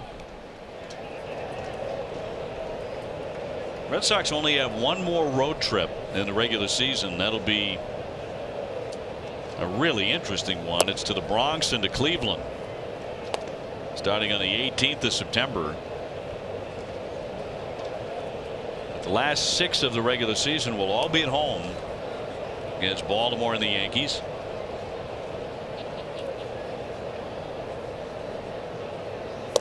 Well, you certainly see the reasoning behind that with the schedule makers. They had a pretty good idea who are going to be the best teams there down the stretch. I think a lot of fans want to see them playing against each other in the most crucial time of the season. We'll see how that works out.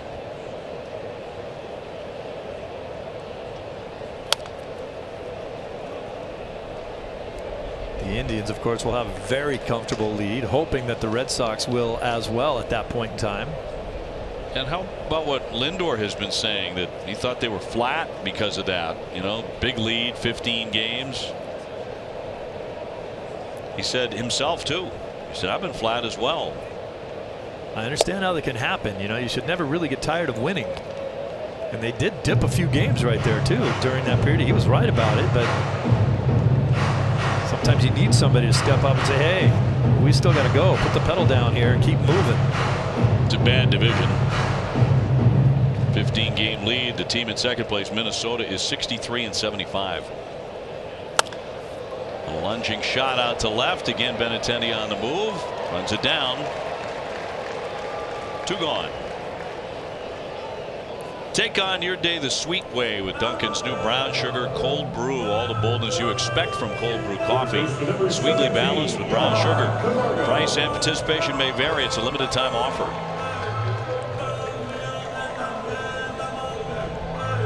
Camargo now base hit and a walk in this one. He took ball 4 in that 5th inning against Pomeranz.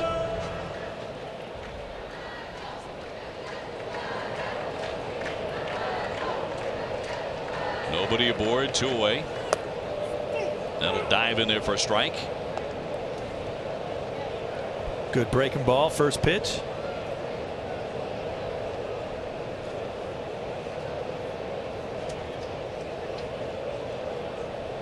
Camargo wants to launch right here late in the game. Well, he stands right on top of that play, doesn't he? Yeah. Can't remember anyone standing closer.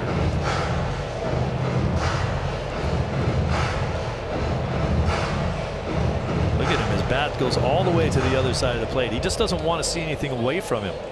He really doesn't get hit that often, only 5 times.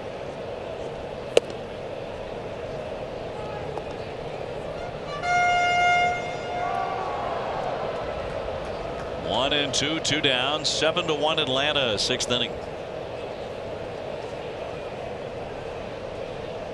And Cuevas delivers. Right on cue. Wouldn't you know it? It's only the 6th time this year. You would think he would get hit once a game. He deserves to. He's standing, hanging out all over the plate. Look at the big leg kick. Boy, that hit him on the side of the knee, and he acted like a mosquito landed on him or something. Doesn't even hit that brace. It's got to hurt a little bit. He wanted to swing. Suzuki's been hit a lot more, for example. His teammate has been hit 11 times. So they've got a base runner with 2 away. And here's Flaherty. Came on to run for Duda. No, this has not been a series where these 2 teams are at each other's throats at all, but we have seen a bunch of guys get hit. It's actually been that kind of a road trip, hasn't it? Yeah.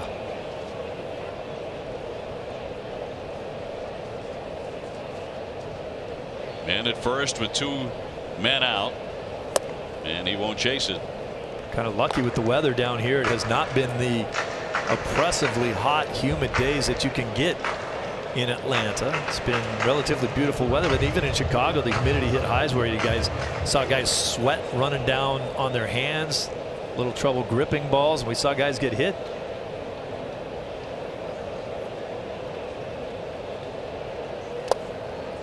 Red Sox have not had a close game in the month of September yet. We go back to the first game of the Chicago series, 9-4. Then the White Sox won 6-1. Red Sox won the next day 6-1. Red Sox lost 8-0. And in this series, it's been 8-2, 5-1, and now 7-1. Sox taking the first 2.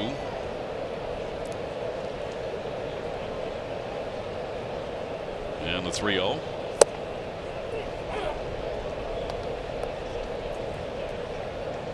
Guess nobody will be breaking out those stats of how well they play in 1-run games anytime soon. None of those lately. This one really getting away in the bottom of the 5th inning when they got 5. And another walk. Too many of those today issued by the Red Sox. Hit batsman and a ball 4, and they're on at first and second now for Albies.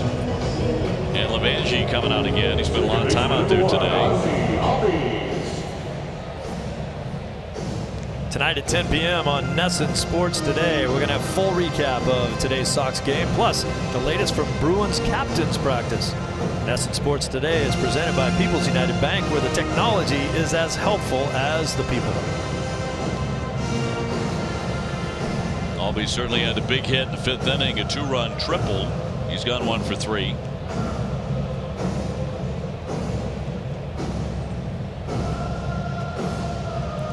This is where this kid can be dangerous, right? You walk a guy, pitching coach comes out and says, come on, throw the ball over the plate. So the catcher go back, he just sits down and puts the old number 1 down, and there's Albies waiting to ambush that first pitch fastball you throw to try to get a strike. So be careful. He can do that. 22 home runs for the Atlanta second baseman. Goes after the first one. That was a changeup though.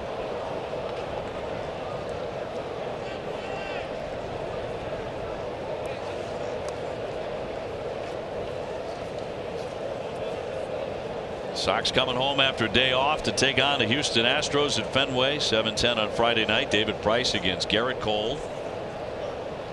Eduardo Rodriguez will pitch on Saturday afternoon at 4. I don't know how he follows up what he did. He was just magnificent in Chicago. Good thing is he doesn't really have to. It'd be hard for him to be that good again. Just go out and be himself. Let the chips fall. He's been excellent even right off the DL. And Rick Porcello, Sunday night baseball at 8 o'clock at Fenway against Dallas Keuchel. 1-1.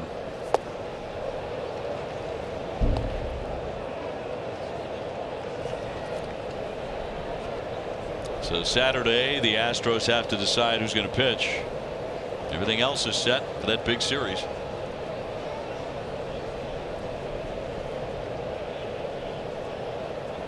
Two on and 2 out here in the last half of the 6th inning.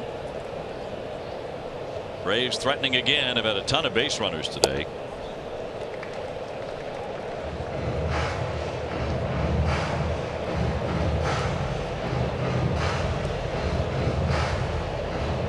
Red Sox have walked 7 men and a hit batsman.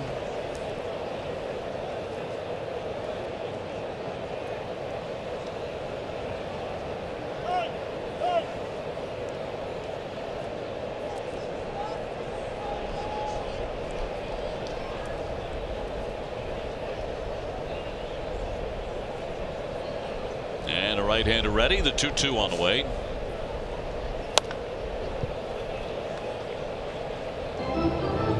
Man, he has a big swing, doesn't he, Dave? That thing just seems like the bat's way too long for him. All you see is bat flying through that zone. Big follow through. And yet does plenty of damage. Yes, he does. Look at this. Whoa. Look at the follow through there. A little funny little foul ball coming right at you. It's kind of a long swing, and yet he's still pretty quick with it.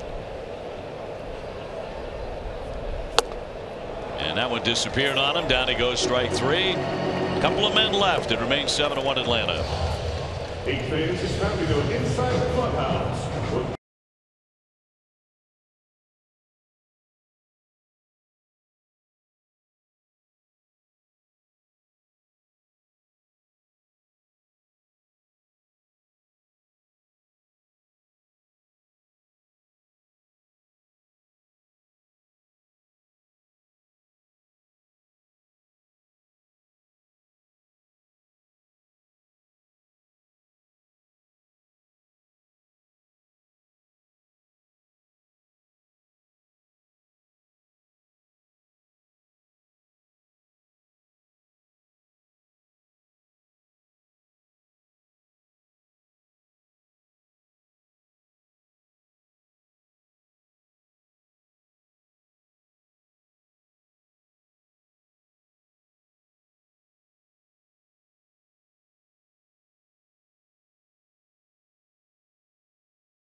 very strong. Another factor is NESN availability. And as you can see, there are more ways than ever to get NESN. To see a complete list of where to get NESN, check out getnesn.com.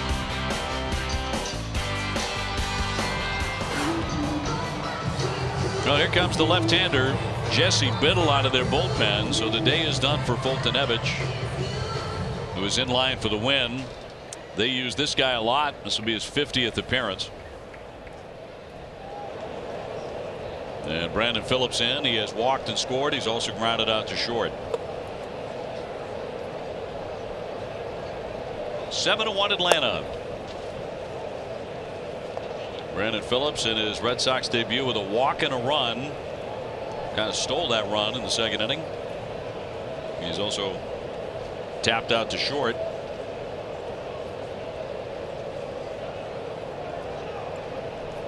This guy's been a very good hitter over the course of his career. Nice little day in the debut as well. Great hustle play from third base. He got looked back, but not looked back enough. And when Duda turned his head, he came right home and scored. Then a really nice play down the line here, up against the wall and crashing into the wall a little bit to make the play.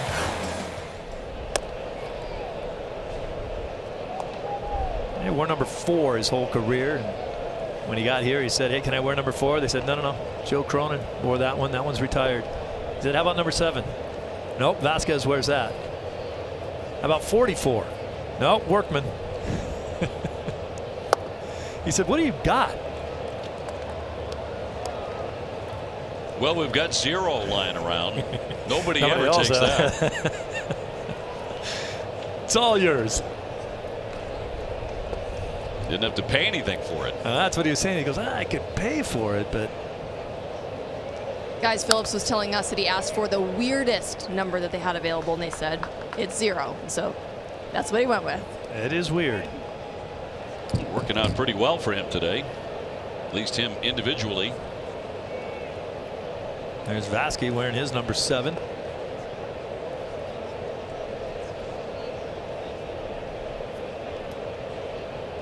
(3-2).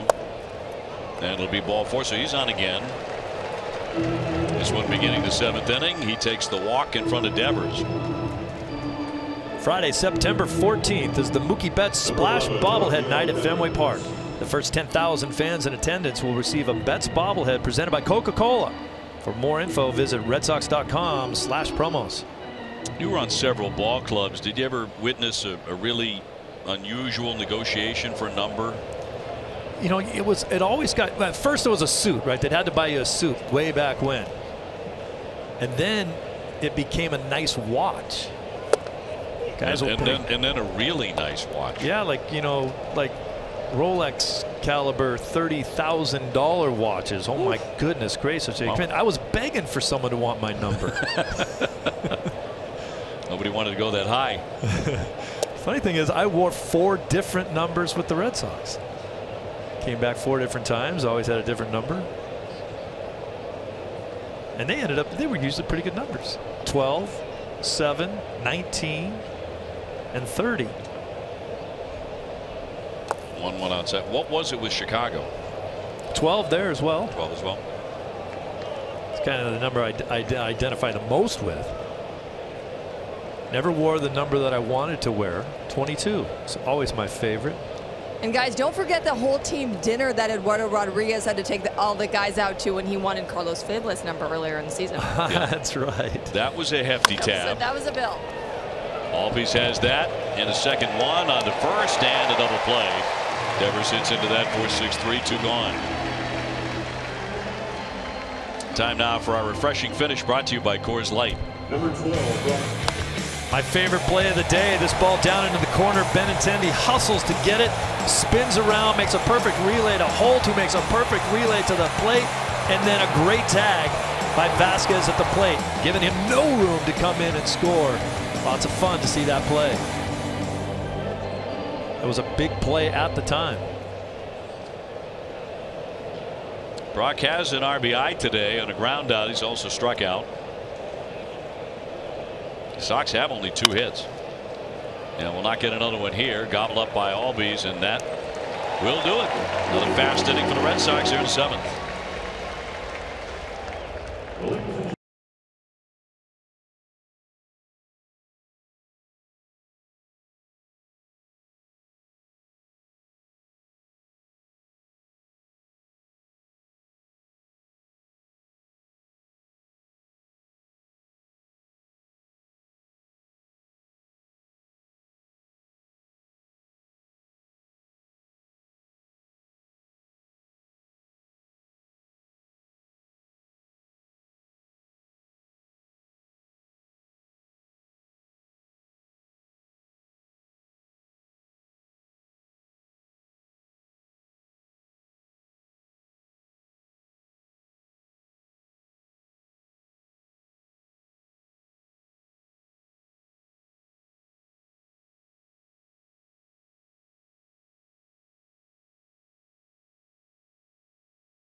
Inning, Enciarte singles right up the middle here, and then Cunha Jr. takes third on the play, and everybody moves up.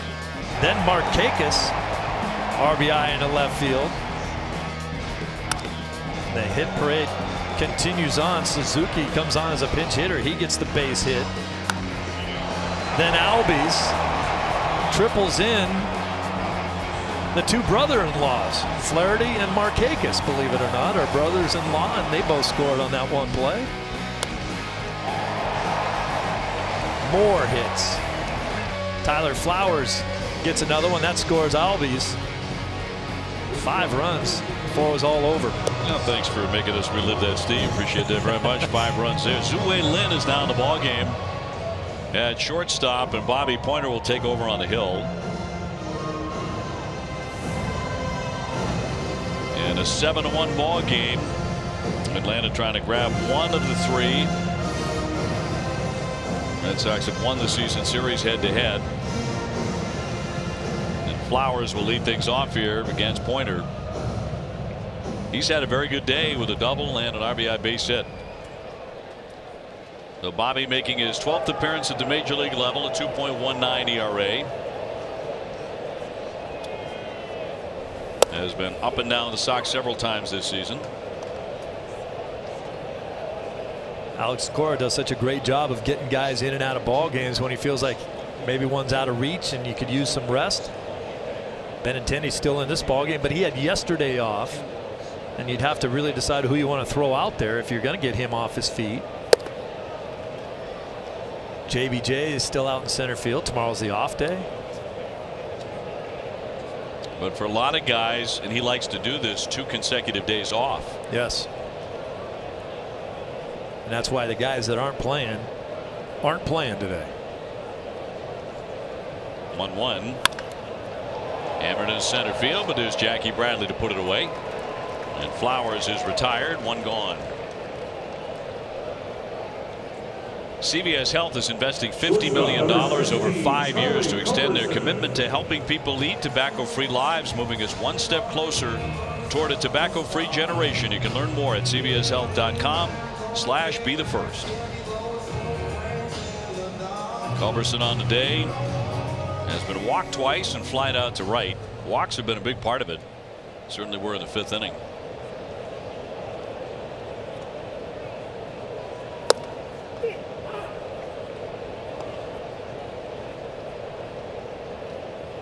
Walks have been a big problem all day long from the get-go.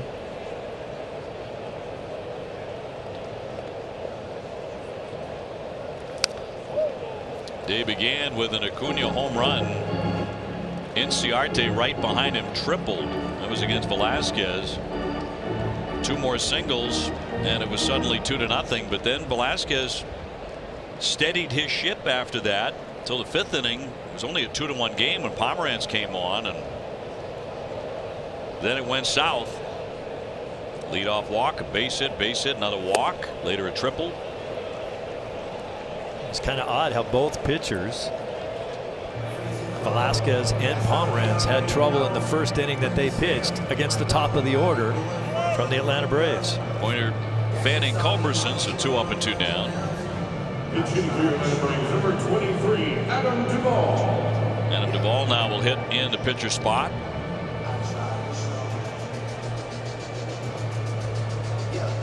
Hitting 195 with power. 7 runs, 9 hits for the Braves. 1 run, just 2 hits for the Red Sox today.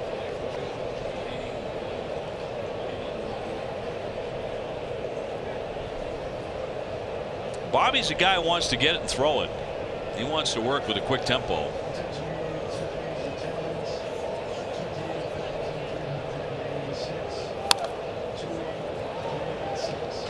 Crowd today, 28,386.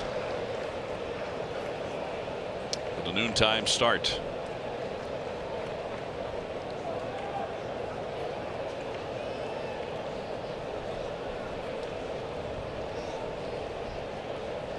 And the 0-2. Swing and a miss in a very quick inning. Gets him 1-2-3.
Right field, and the new pitcher is going to be Dan Winkler, the right-hander.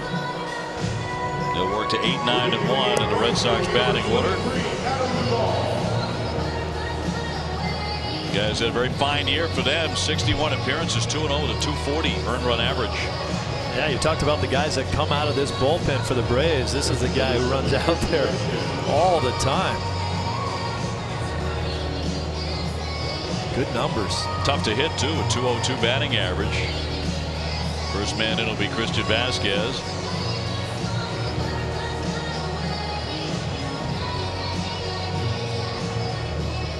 A 7-1 lead for the Braves. It opened up with a 5-run 5th.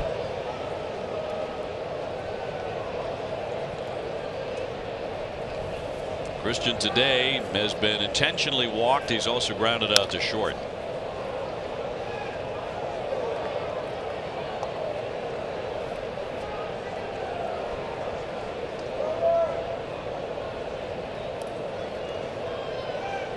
If you missed it late last night, the Yankees did hold off Oakland to win that ball game. So at the moment, the Sox lead still at 8.5. They're still out there tonight, taking on a tough A's team. Will pop up toward right, charging on Duvall. It's going to drop in for a base hit. So Vasquez is on. Just the third hit today for the Sox. Tried to come in and make a nice effort on this catch. Good thing it stayed sort of in front of him, and he was backed up on the play by Albies. Got his glasses on backwards so that he can see anything that happens behind him.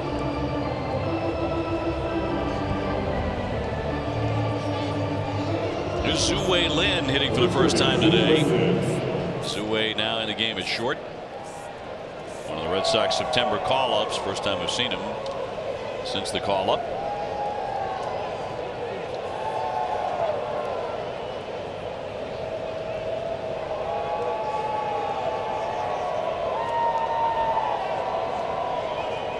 His 5th stint with the Red Sox here in 2018. He tags that one down the line, turned on it, but foul.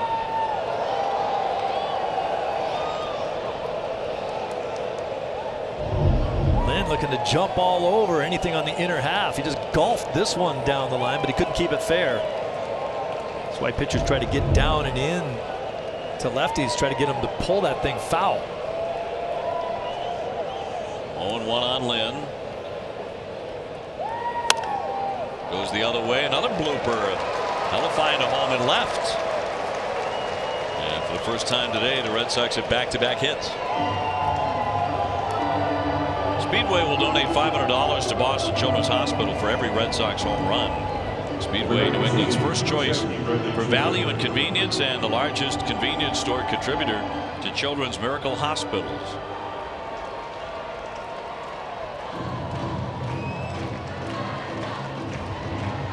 So Velasquez with a single, and Zue Lin with a base hit, and now Jackie Bradley will look to keep it rolling here. Quick conversation with Winkler right there, and Culberson coming in as well. All that is about is what kind of a sign situation are we running through. I want to know, if I'm the shortstop, what signs you're running. I want to know first sign, second sign, first sign after 2, whatever it is. Everyone needs to be on the same page, and Winkler hasn't been in this game.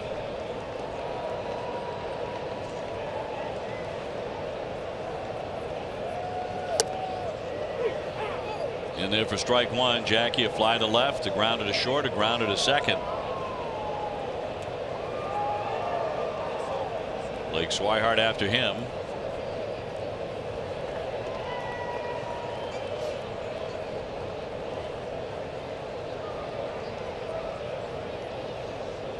And the 0-1. Into right. Duvall lets it drop in front. Runners are all going to move up as the throw comes in. He does not look very sure out there. Jackie Bradley's got a base hit, and they're all filled up. Here's something you don't see very often in a ball game. A lot of times if you're going to make a shift, you do it before the pitch. Culberson was moving up the middle when that pitch was thrown, and then everyone in the house kind of thought that ball was going to be caught. It just bounced in front of him, and everybody moved up a base. 3 consecutive base hits.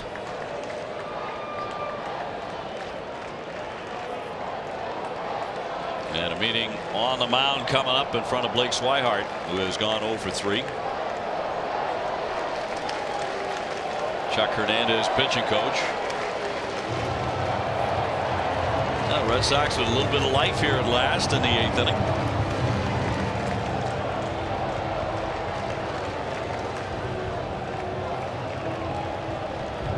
Dave, here's what we were talking about with Culberson up the middle. Winkler's already into his stretch. Now look what he goes. Up the middle, takes off over there, goes to the other side of second base right before Jackie gets that base hit. It dropped so close in front of Duvall it almost bounced past him.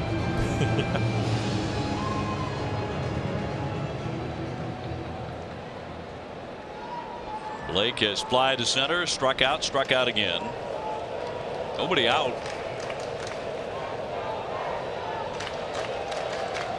A grand slam could make it real interesting all of a sudden. Well, you know, that's what Dusty Baker used to always say. If you're getting beat bad in a game, you want to get yourself into slam range. And what he meant by that is get yourself enough runs on the board and get the bases loaded so if someone does hit a slam, it ties the game and you're back in it.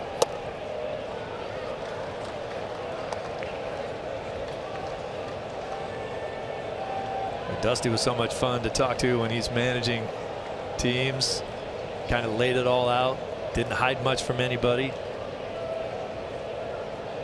Great motivator. 1-1. And down low. He's a great broadcast partner, too. I had him for a year. 1 year out of managing at ESPN as a partner, and he was great to hang with. He was the only manager that was so cool he could still wear wristbands. You know? Yeah, that's right. I think Washington made a mistake letting him go. Here comes the 2-1. There's a drive out to right field. Racing back to ball. Still backing up. Can't get it. Out of the warning track. Velasquez is in to score. Here comes Lynn. Jackie Bradley scampering into third base. Blake Swihart tightens it up a little bit. A 2-run double. Good to see that for Blake. Got a pitch he could handle. That's just a cut fastball that doesn't do much.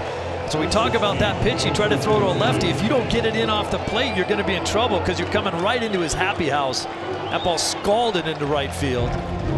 Duvall's a guy out there that hasn't been able to put any leather on anything.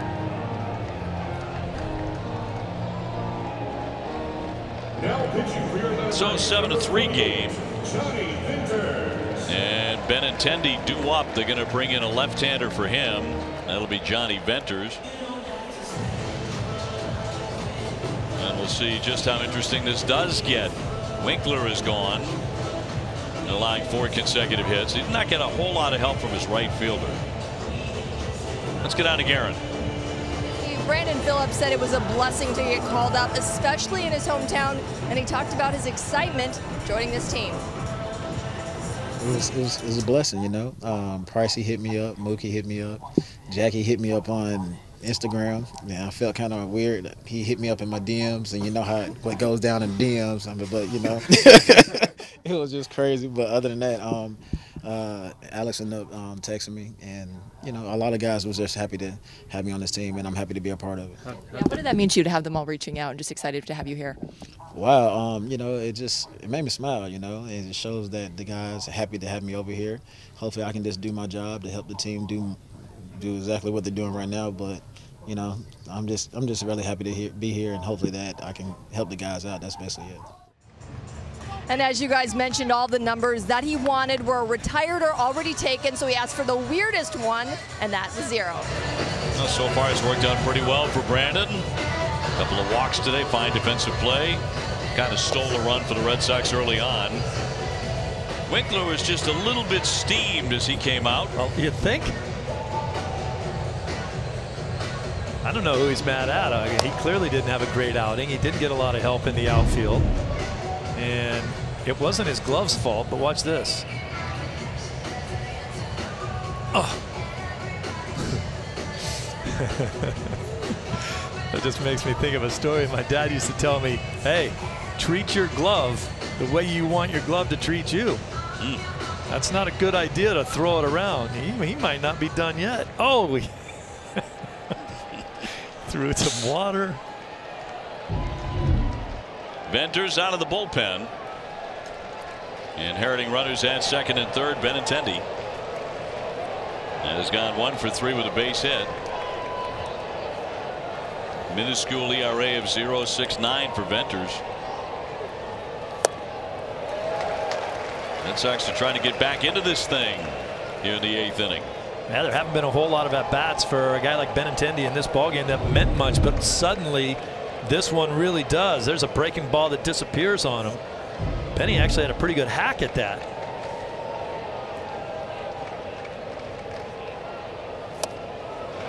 Oh, 2. Moreland on deck.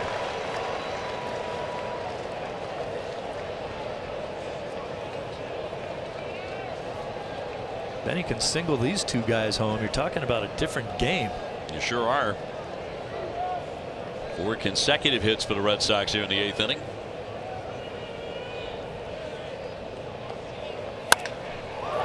Driven to left field, a base hit. Here comes Jackie Bradley. Swihart moves up to third and stops there. The RBI for Benintendi is 78. That makes it 7-4. 5 straight hits for the Sox. What a great job of hitting. by Attendee in this situation. Vetters goes right after him with 2 strikes. Didn't waste anything, didn't do anything. But Benny's ready for it and just slices this thing into left field. As I mentioned before, he had a couple pretty good swings at each pitch, just couldn't come up with it. He got him that time. Red Sox had 2 hits all afternoon until this inning. And guess what, Dusty? We don't even have to be in slam range. Well, Steve Pearce is going to bat.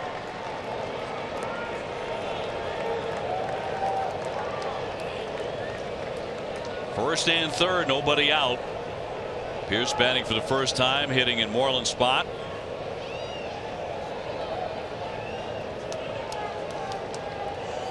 A 7-4 game and none out. Alex Cora all over this situation. You knew that Pearce was waiting with Venters coming in. His only thought process was, do they leave Venters in to see Pearce? Pearce kills left-handed pitching. 354 with 4 home runs.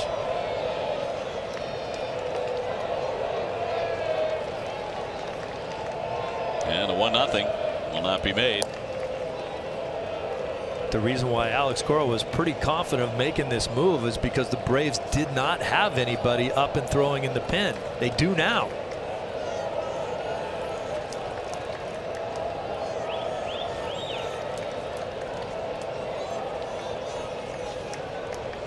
Brock loosening in their bullpen. The 1-0. Taken for a ball.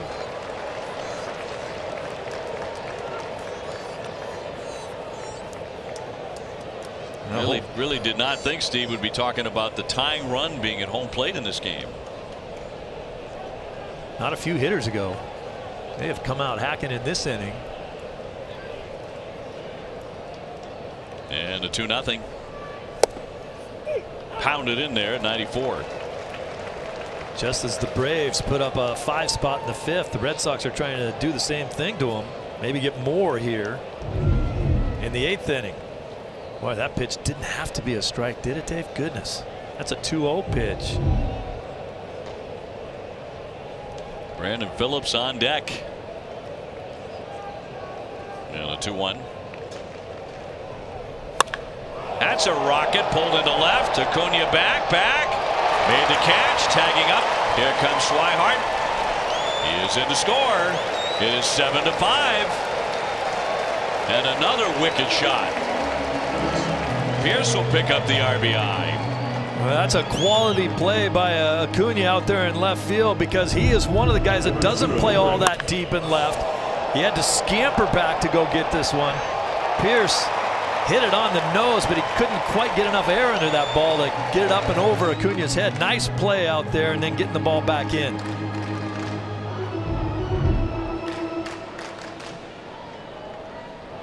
So the Red Sox have scored for the 4th time in the inning. And that brings up Brandon Phillips, who has walked twice and grounded out. That was the first out here in the 8th.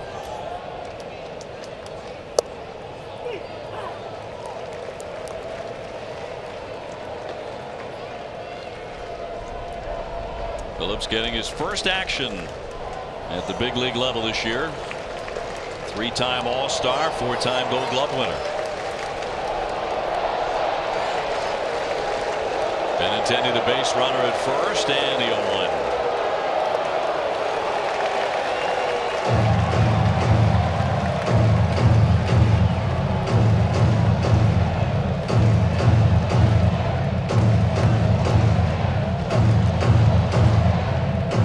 Phillips hit 5 home runs in the minor leagues this season.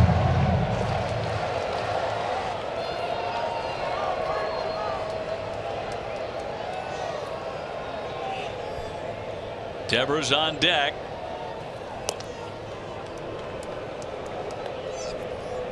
And it's Brandon Workman, the right-hander in the pen.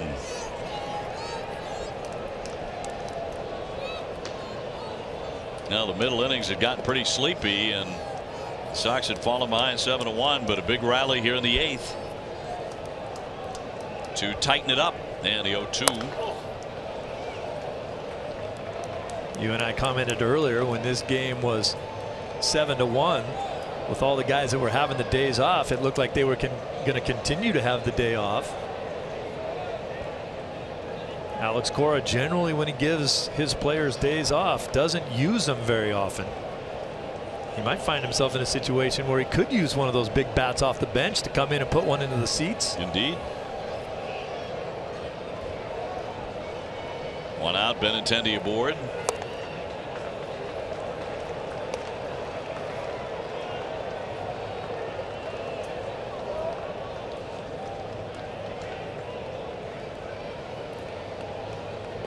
Nunez putting on the elbow guard.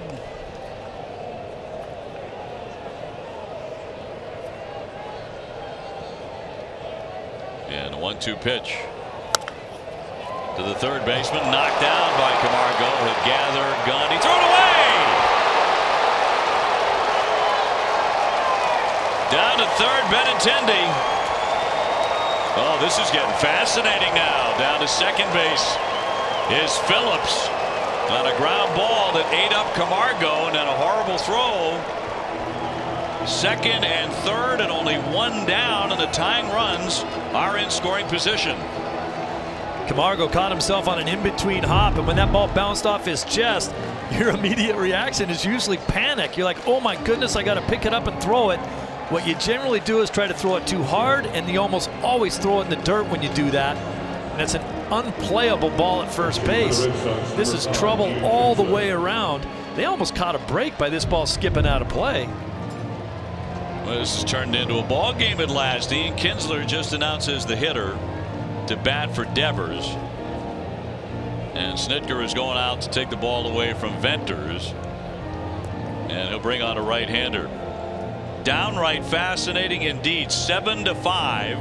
It looked like the Braves had the game in hand, but the Red Sox have come roaring back. They just got a little help. We will take the break as well as they go back to the bullpen. 7-5 Atlanta. Now pitching.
A major rally. Have runners in scoring position at second and third. The former Oriole Brad Brock in his 18th appearance with his new ball club, where he's been tough as nails, a 0.59 earned run average. And about to square off against Ian Kinsler, batting for the first time. Nunez in the on deck area, ready to hit in the pitcher spot. Only one out. Red Sox have 4 runs in. What was a 7-1 lead is now 7-5. And in tight for a ball on Kinsler. Has been a hot bat. Brock has given up just 1 earned run in his 17 appearances, now his 18th here. He's been amazing. Both the guys they got from the Orioles, Gausman has done very, very well for this team since they came over. Line shot at a left field base hit. 1 run in. Here comes Phillips, and here's the throw home. He dives, he's safe. You've got to be kidding me. The Red Sox come back from the grave today and have tied the ball game at 7. Ian Kinsler off the bench with a line shot to score a pair. Now you talk about professional hitters on this team. Kinsler off the bench. He's been sitting there watching it all day long. It did not look good, and he just comes up and pounds one into left field for a base hit that scores 2 to tie this thing up. Goodness. The Red Sox have weathered a wipeout inning that they faced in the 5th where they gave up 5, and they've come back now for 6 in the 8th. Kinsler with a giant hit. Still only 1 down. A 6-run 8th inning, and the Sox have tied it at 7. Now, we have seen some incredible innings out of the Red Sox this season. This is up there. This game felt over and gone. Far from it, as it turns out.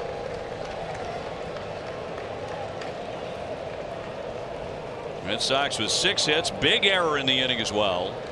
Huge error, yep. Sometimes if you're going to put 6 runs on the board, you need help like that. An error comes into play. The 1-0, that's wrapped foul past third. A new right fielder into a ball game that didn't do his team any favors after they got Markakis out of there. Duvall's had a little trouble out there in right, making some plays. A little. Trying to be nice. 1 ball and 1 strike on Nunez. Boy, a half hour ago, you never would have guessed it would ever be 7-7 in the 8th inning. But this is the 2018 Red Sox. And for those of those fans at home that decided to watch something else or go do something, hey, text your friends and tell them they better get back on the game.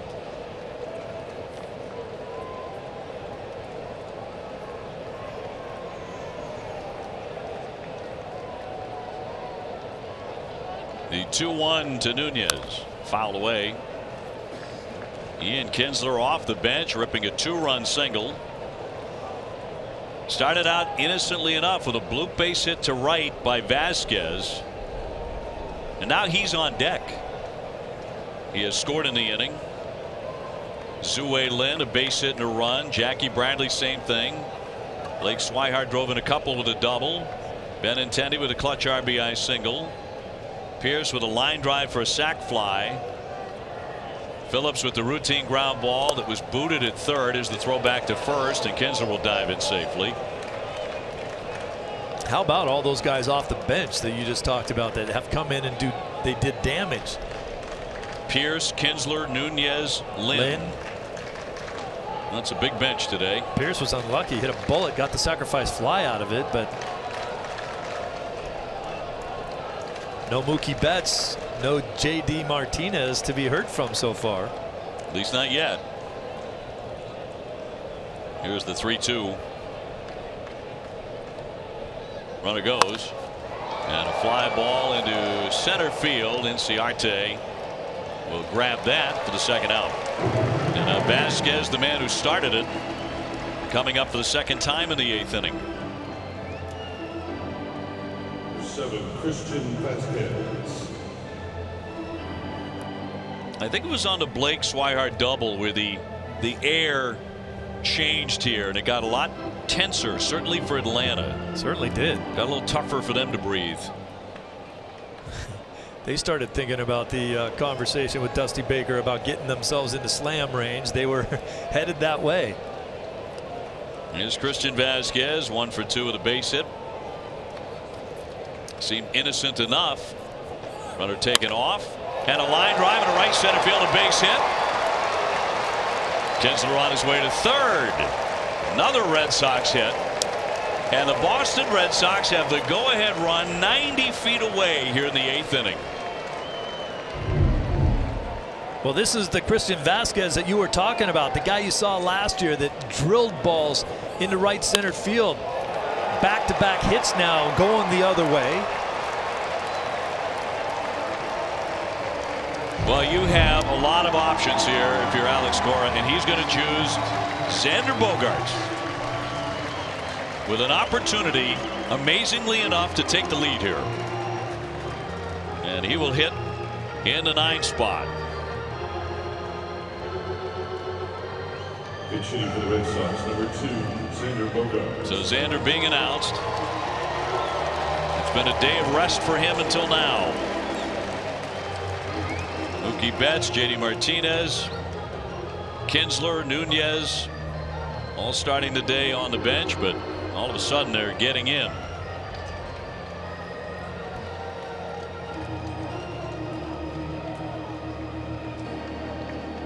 Snitker out to talk to home plate umpire Timmons. He has his lineup card. Probably looking at a double switch situation here. Flaherty. Very little he has done right in this inning. And very little has he been able to do right in this inning, I should say. And now Flaherty coming out.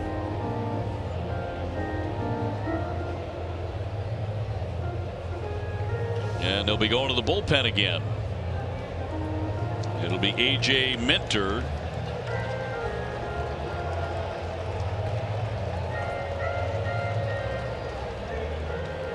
This has been some inning. The Red Sox so far have scored 6 times to tie at 7-7. Now pitching for your Atlanta Braves, number 33, A.J. Minter. And Duvall heading down the dugout steps.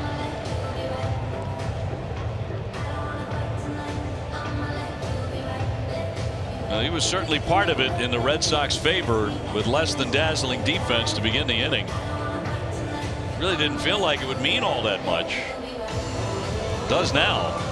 That's how this game can turn around in a heartbeat on you. A couple breaks, an error, a couple hard hit balls, a Mookie sighting. Swihart hammered a ball into the gap. Well, they're getting serious now. Freddie Freeman is now in the game at first. He has been resting until this point.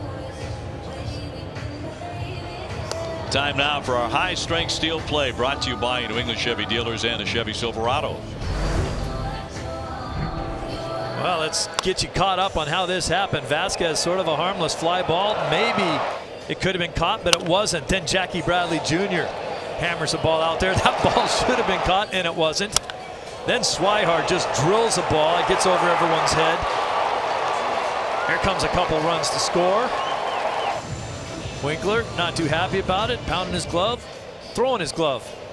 And then Benny, this was the most beautiful at-bat of the entire inning. Going the other way on an 0-2 count off Vendors. That's the base hit. Here goes Phillips. He hits a tough grounder that's not handled by Camargo. He throws it away. Everybody's on second and third now as the runners move up. And then Kinsler. Oh, how sweet is that? Into left field. 2-run score on that. Wow. And a whole bunch of changes. Flaherty will now move over to third base. Told you Freeman is now in at first. Camargo goes from third over to short. Culberson moves from shortstop out to right field. Yeah, you know, that makes a lot more sense. When we saw Flaherty leave the field and then Duvall leave the field, you don't make 2 guys leave on a double switch. So Flaherty grabbed his third baseman's glove and went over to third. So first and third, 2 down. Xander Bogaerts the batter, as the Red Sox try and come all the way back against the Atlanta bullpen. A.J. Minter, his 58th appearance. He's been a very reliable guy. And the first one to Bogaerts. He will take ball 1. He is 2 for 8 with 3 RBIs, including a double in the series.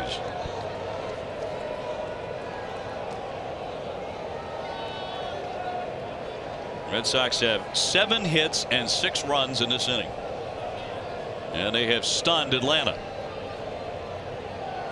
Kinsler at third. 2-0. Dave, correct me if I'm wrong here, but as you watch Minter pitch the ball, I know he's left-handed, so it'd be a little bit of a mirror image, but look at how much he looks like Craig Kimbrell in his setup, the way he stretches. He doesn't have the praying mantis beginning, but he does lean in there. Touches the cap like Craig. Look at the lean in. Watch the set at the belt, very much like Kimbrell does.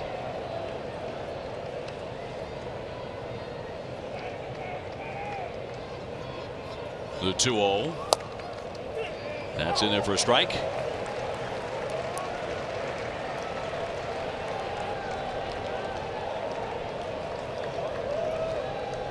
He needs to have a longer beard, no question about that.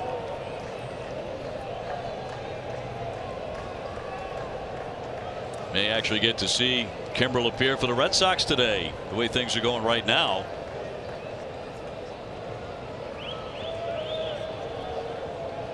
Two down. Here comes the 2-1. And time is granted.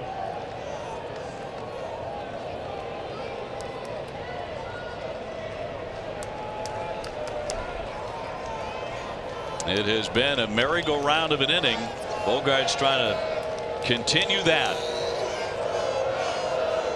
and put the Red Sox in front for the first time today. 3-1. Jackie Bradley on deck.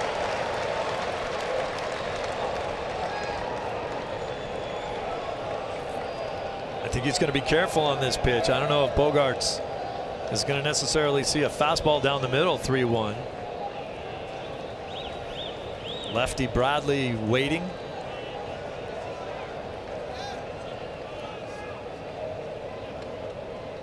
The hitters count for Xander Bogaerts. Here's the 3-1.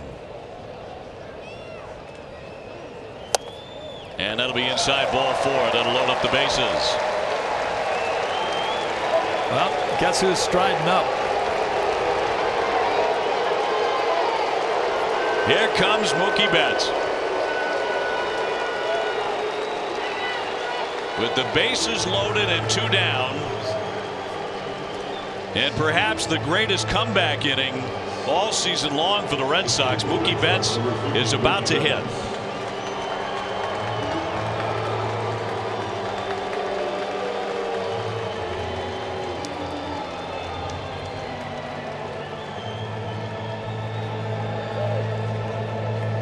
JBJ kept things going with a base hit in this inning, but there is no question this is the correct move to make if you can get Mookie into the game with damage. Red Sox have been batting for 35 minutes.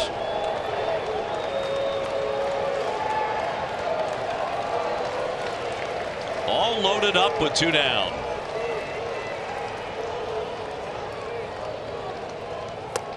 And he will take ball 1.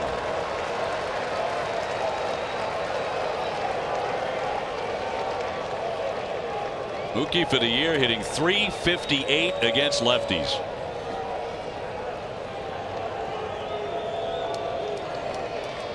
Tied up 7-7. Minter's 1-0. 2-0.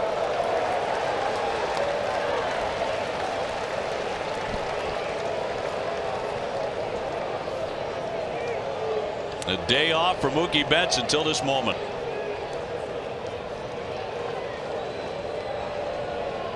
Flowers heading out.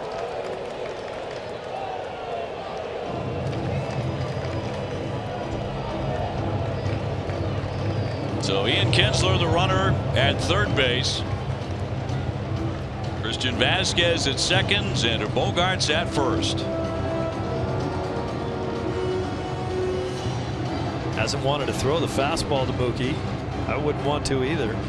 He's got nowhere to put him. Mookie is the 5th pinch hitter that Alex Cora has used here in the 8th. This is a National League game. It's a crazy game is what it is. They lead it first, second, and third. Here's the 2-0. And he'll take a strike. Man, the discipline that Mookie has. He got a fastball on a hitter's count. You know he wants to just unload on a pitch. That's at the bottom of the strike zone, not one that he wanted to swing at, and he just took it.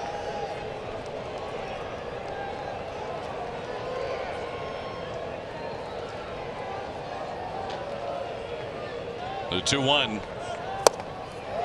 Right through there. All even up 2-2. Minter's not messing around with that fastball too. It's 99 and he puts it on a corner.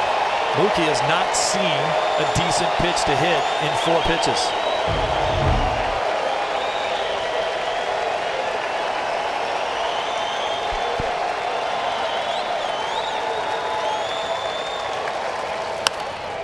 Little flare foul on a play. They'll do it again.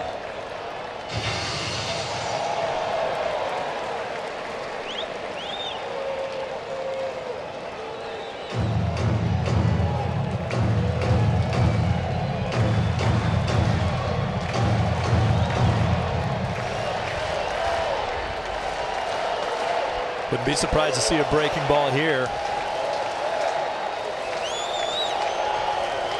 And Minter will step off.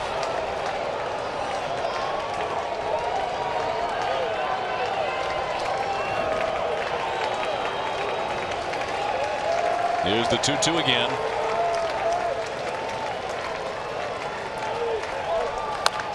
Line shot, but a foul ball. He's had so many moments in an MVP-worthy season. If he comes through here, this will be one of his very best. Of course, everybody wants to see him hit one into the seats, but all he needs is a seeing eye grounder up the middle for a base hit. Oh, the Red Sox needs a pass ball. Yeah, and which is a definite possibility in this situation. 2-2. And he struck him out. Mookie Betts down.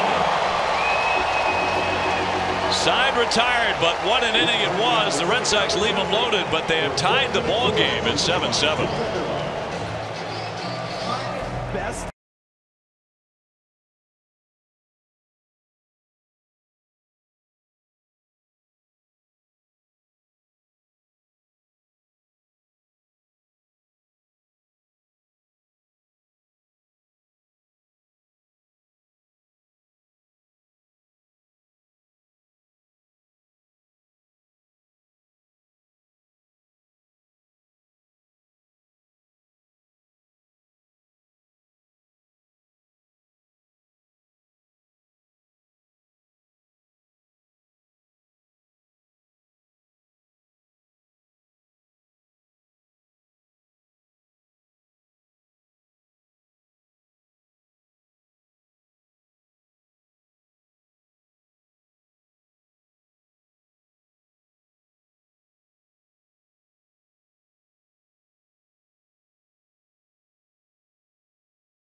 Struck out, the bases loaded, is now in center. Steve Pearce at first. Kinsler remaining in the game to play second. That means Phillips is on the move, and he's over to third with Bogaerts in short. And Brandon Workman, the new pitcher. Brandon Phillips over at third base there. It's amazing. It's a brand new game and a brand new lineup. And Cunha Jr. will lead things off against the right-hander, making his 35th appearance. 7-7. A 6-run top of the 8th has tied it up. Cunha with a home run back in the first inning.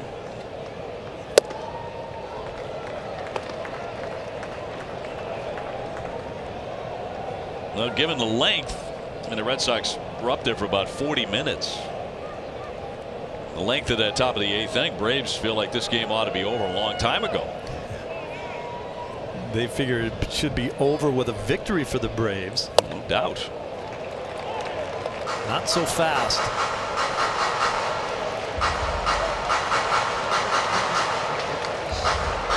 Red Sox unable to push across the go-ahead run, however. 28,386 the paid crowd today.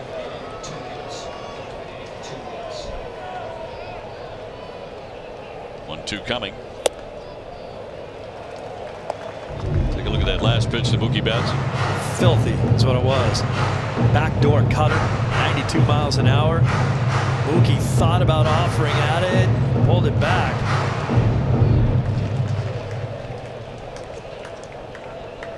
He really didn't see a good pitch to hit in the entire at bat. 2-2 hammer toward third, but a foul ball.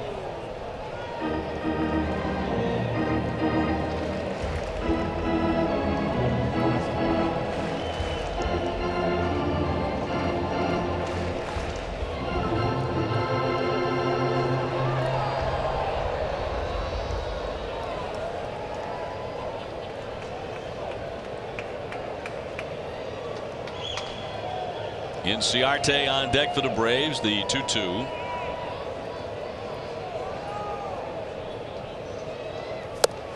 And past him. Got him with a breaking ball to strike out Cunha. One man gone. Time for a game break brought to you by Jordan's, the furniture store, the Red Sox. Here's Tom Caron. Center fielder number 11, Ender Inciarte.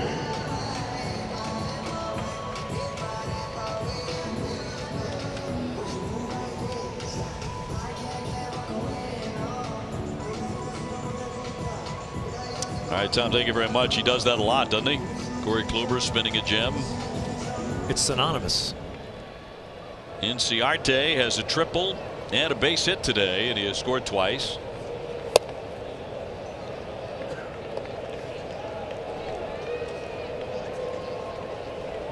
Red Sox were down 7-1 before they rallied for the 6 runs in the top of this 8th inning. Tagged to center field. Mookie Betts there, though. 2 down.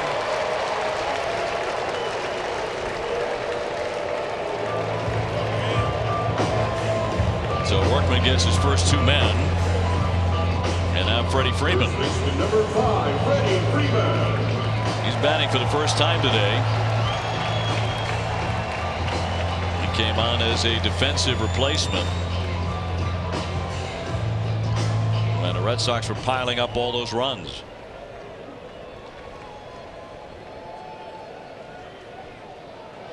Workman, the 4th man out of the pen today.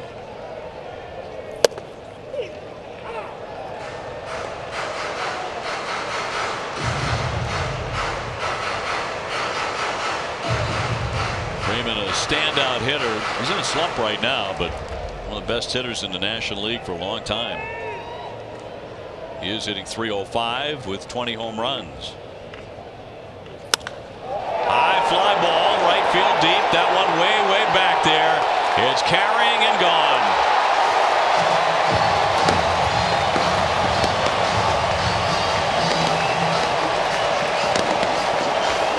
Freddie Freeman touches them all to put the Braves back in front 8-7.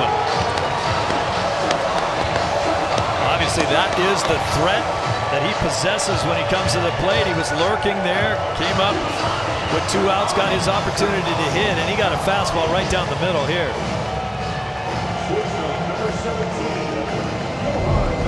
Number 21. Missed this pitch very often.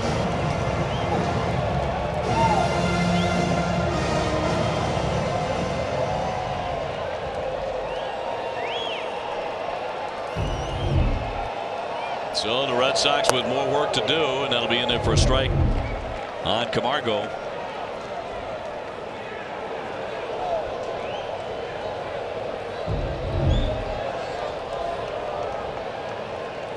Deflating, to say the least.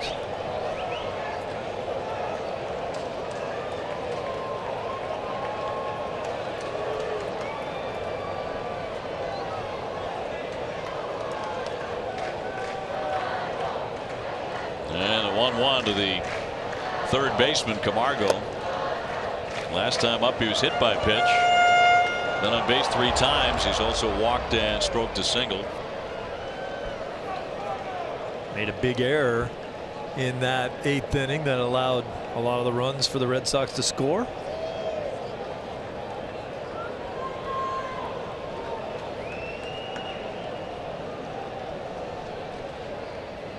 And 2-1. Kinsler will gobble that up. And that will retire the side. Freeman with a huge hit. See what the Red Sox can do. We go to the 9th inning. 8-7 Atlanta.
Times in the 8th inning right now will not be enough because Freeman just homered. Freddie Freeman, who had not hit a home run against anyone but the Marlins since the 1st of July. Swanson will stay in the game to play shortstop. Lane Adams in right field. And Minter will stay on to pitch. And it'll be Swihart, Benintendi, and Pierce. The Red Sox forced to rally again as we go to the 9th inning. 8-7 Atlanta.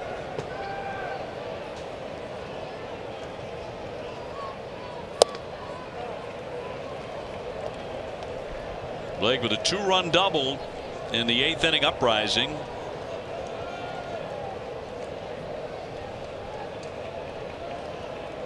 Flaherty at third, playing no doubles right behind the bag.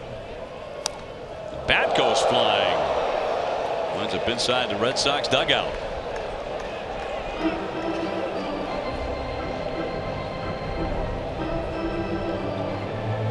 Well, Swihart doesn't use any batting gloves, but he does use the pine tar. Stick him on the bat. He's going to go get some more of it. Heads up, Alex Cora.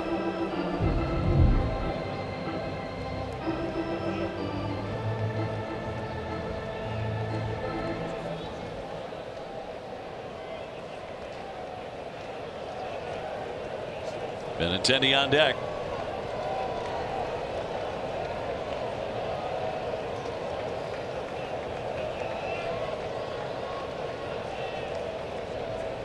And the 1-1. 8 runs on 10 hits for the Braves, 7 runs on 9 hits for the Red Sox.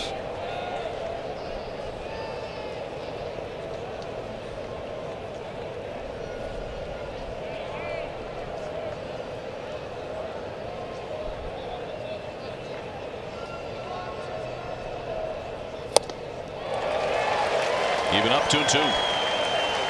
He can bring it. He's been throwing 96 to 98. This one just blows Swihart away a little bit up in the zone.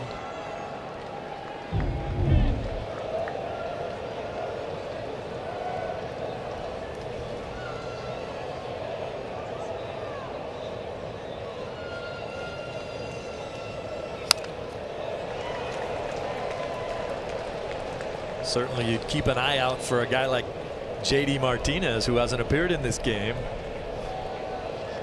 Can't find him on the bench, but that's because if he might get a chance to hit in this game, he's down underneath swinging a bat in the indoor batting cage, getting loose, warming up. 2-2. Little blooper toward right, racing out Albies. He makes a nice running play on that. Really fine play, sprinting. Look at how far he went down the line. 1 man out. It's a fantastic play for a couple reasons. Number one, he had to go a mile to get it. Number two, the right fielder's charging just as hard right at you. It's a scary thing to go out there like that. You have to have a lot of trust that you're not going to get run over. He had a big triple back in that 5th inning. He's had a really fine day. Pitchers love middle infielders that have the guts to sprint out into the outfield to catch a blooper like that. Brings up Benintendi and an RBI single in the 8th. Another base hit earlier in the 3rd.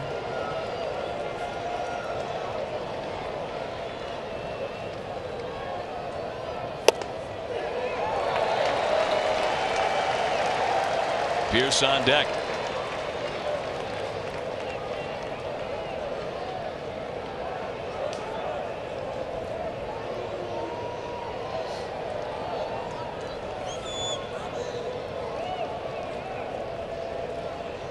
One man out here in the 9th and the 0-1.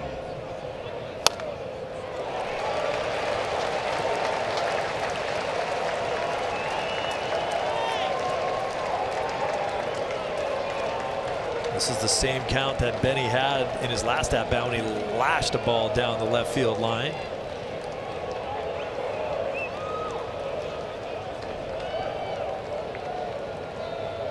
He's in the hole, 0-2.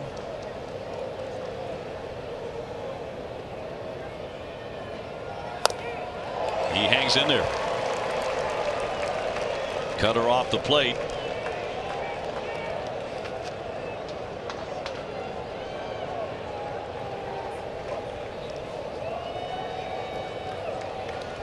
Right now the hero is going to be Freddie Freeman with that home run for Brandon Workman. Still time for the Sox here. Here comes the 0-2. There's a base hit into right center. Benintendi with his 3rd single of the day. And the Sox have the tying run aboard. Well, just some quality at bats out of Benintendi here late in this ball game. He had some tough at bats earlier in the game. This team was getting beat 7-1. We were almost feeling sorry for him, like he should maybe get sat down in this game, and things turn around, and he's been a big part of it. 2 tough lefties with big base hits. Hits are now even to 10.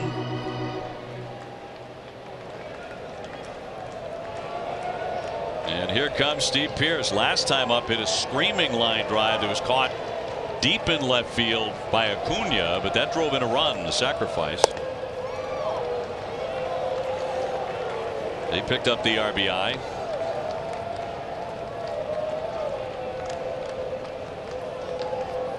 Benintendi with his good wheels aboard here.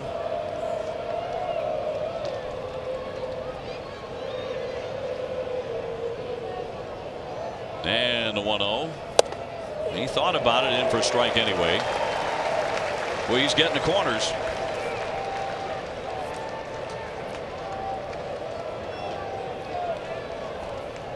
Kimbrel and Thornburg in the bullpen for the Red Sox.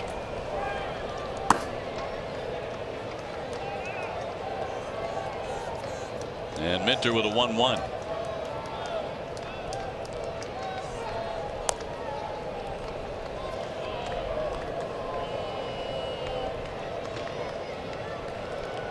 Alex Cora loves Steve Pearce against left-handed pitching right here. That's why he's still in the box. When he gives a guy a day off, he loves to make sure that that guy has a day off. Many of these guys have ended up in the ball game. No J.D. Martinez yet. Brandon Phillips on deck. Not a great throw over there. Benintendi back in safe. Alex has had a philosophy, and he's kept with it all season long, about days off and how important he thinks that is for the players. I'm sure he'll have to answer a question or two about where is JD. May still see him in this game.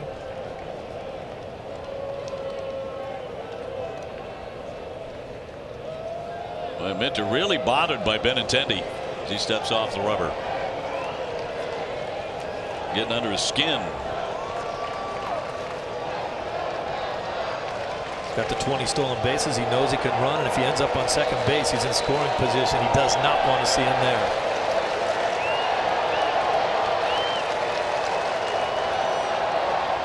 And Pearce will lay off as that misses.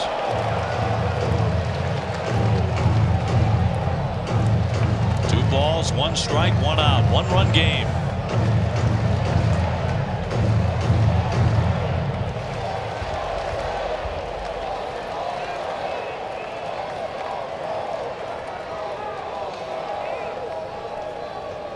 Pearce looking to pick one out. 2-2.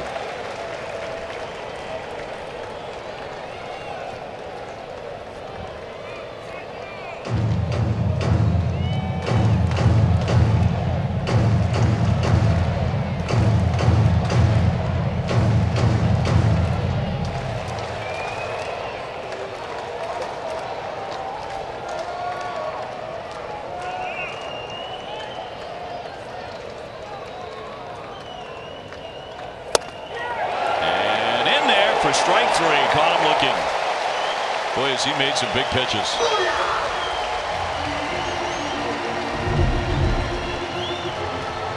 Let's check out the action on this. Once again, it's like that cut fastball that just starts way off the plate and comes back and just nips the outer edge. Pearce, you can understand why he'd give up on it. It feels like it's a foot off the plate before it breaks. Wow. Minter's usually doesn't go this long in a game. It's been used as the closer oftentimes this season. So 2 down. And it's up to Brandon Phillips now, his Red Sox debut. He's been on base 3 times. Scored a huge run in that 8th inning.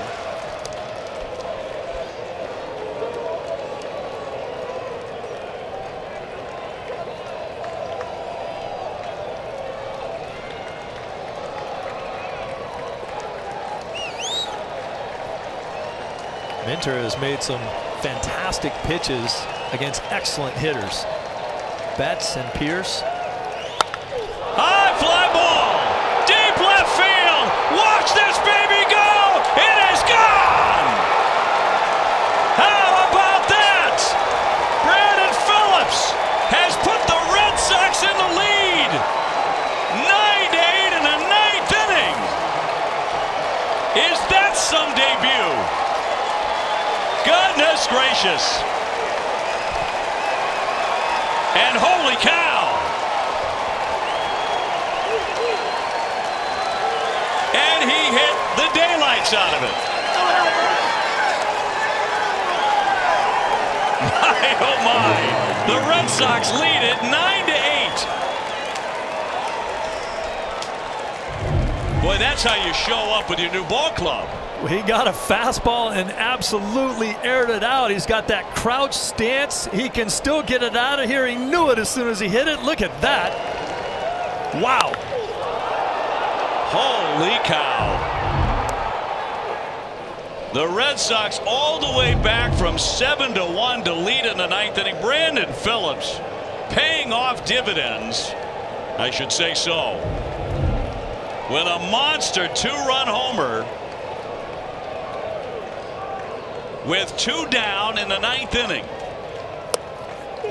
In there for a strike on Kinsler. Phillips has had a 30 home run season in his career. Look at Cunha Jr. in left field, did not even turn around. He knew that ball was deep into the seats.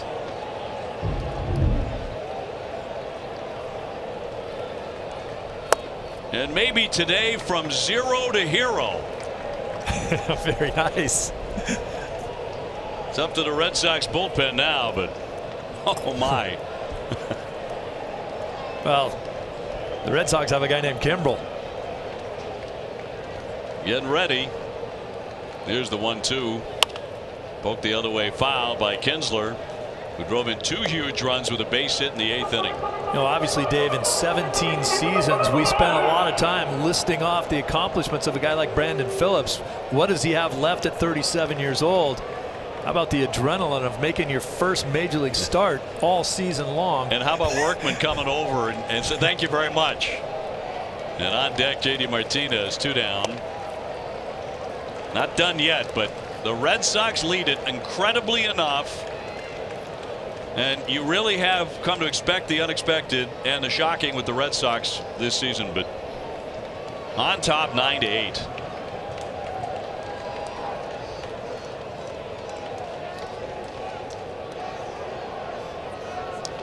Here's the 2-2.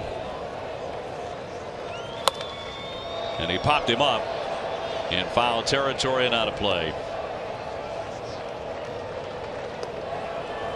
Well, you kind of had the feeling he was going to do something big and dramatic. I wasn't thinking about a 2-run homer, but you know, because of the way he stole that run in the 2nd inning. He had a big at bat in the 8th inning. He reached on the area, he scored on a run, diving into home plate.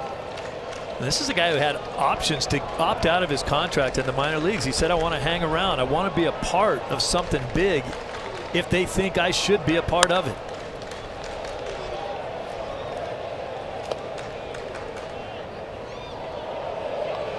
Well, today they were down 7-1 in the 8th inning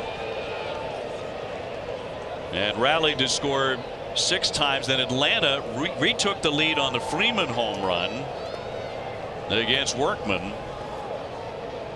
Attendee had a key hit, don't forget about that, but with a couple of men out, Red Sox were down to their last man. Swung out and missed for strike 3. The Red Sox, Brandon Phillips with a 2-run blast. Kimbrel getting ready. Amazingly enough, the Boston Red Sox have the lead in Atlanta, trying to sweep 9-8 as we go to the bottom of the 9th.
$1,000 to the Jimmy Fund for every game saved this season.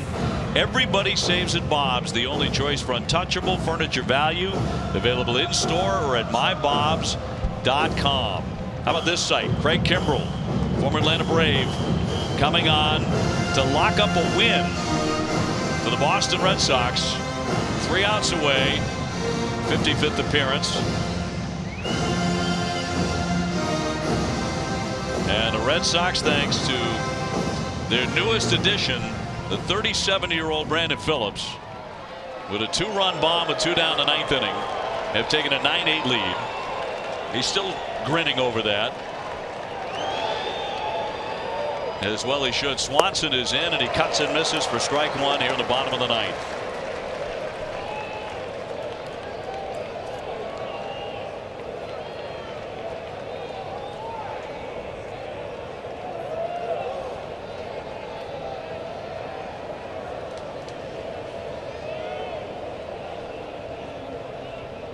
And the 0-1 to Swanson. He went, swung on and missed, 0-2. This is the guy who got drilled on the helmet last night and had to leave the ball game early. You might understand if he's a little skittish with a slider that comes in there.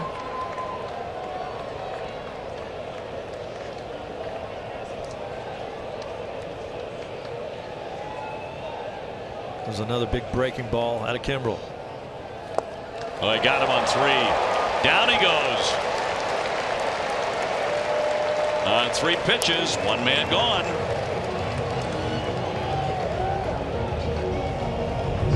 It's just unfair when he throws the ball like this. You know he's got 100 in his back pocket. He throws a sweeping curveball across to the other side of the plate.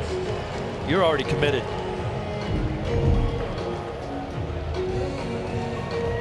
That'll set up Albies. Big triple for him back in the 5th inning when they took a 7-1 lead, which they had until the 8th. Red Sox with a remarkable comeback.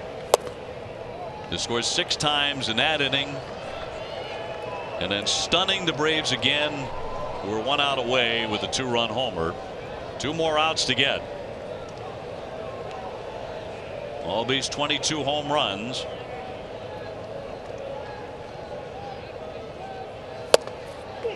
In there for a strike.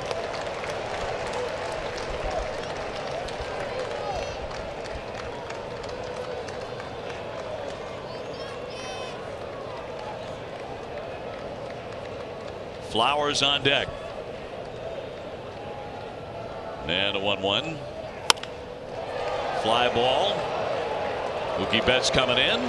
2 down. Velasquez and Kimbrell knew exactly what they wanted to do there. If they're going to go fastball, hard stuff, make sure you get it up in the zone so Albies can't get to it. Pitcher number 25, Tyler Flowers. So here comes Flowers with the bases empty and 2 down in the bottom of the 9th inning.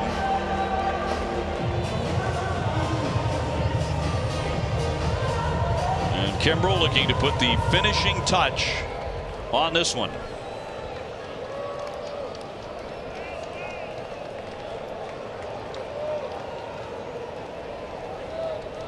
Flowers in this one with a double and a base hit. He's gone 2 for 4. 100 miles an hour with that fastball. Ball 1. I think he wants to nail this down against his former team. And for the Red Sox, who have made an amazing comeback to this point, in there for a strike, it's 1-1.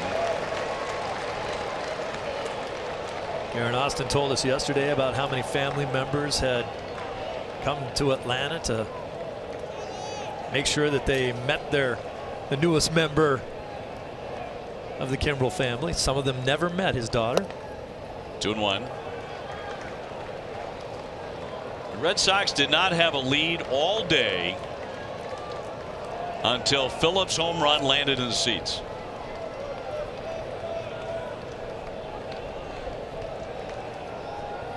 With 2 down in the 9th. Incredible. It's the best time to lead. Betcha.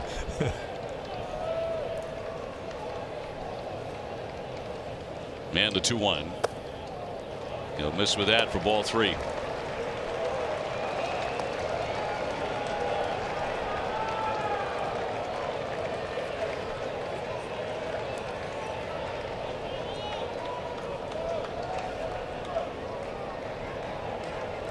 Adams on deck.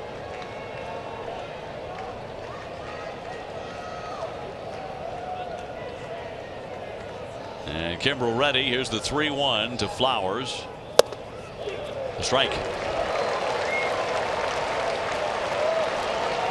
The Red Sox are 1 strike away from an improbable win. I think Flowers was taking all the way there and couldn't believe that he broke off a curveball for him on a 3-1 pitch.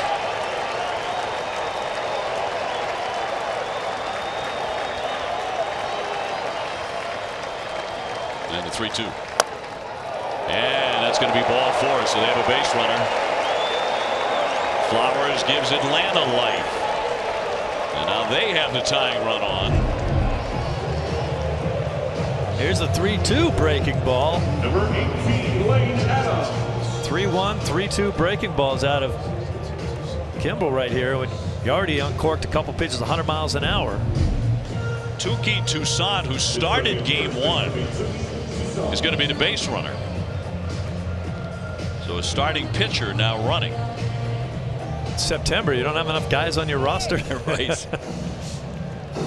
And Levangie out with Adams the batter due up next. Some game. You look at Touki Toussaint out there on first base running, brings back nightmares of Stephen Wright running out in Anaheim. Lane Adams, 6'4", 220. Just called up on September 1st from AAA.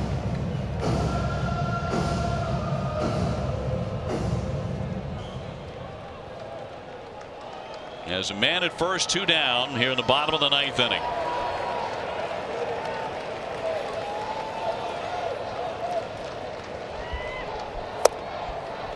Ball 1. Wright hurt himself diving back to second against a game against the Dodgers at Dodger Stadium. It's always scary when you have pitchers out there running. Toussaint with the lead with 2 away. 99 on the gun, 1-1. There's that fastball we're talking about. Awfully difficult to barrel up.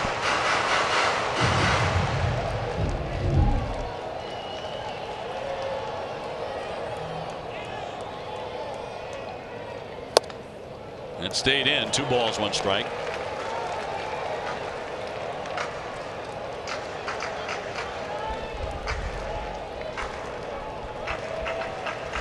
Preston Tucker, a pinch hitter, on deck. Just about everybody's getting into this game. And that kind of contest. Here's the 2-1. Got a piece of it. 2-2.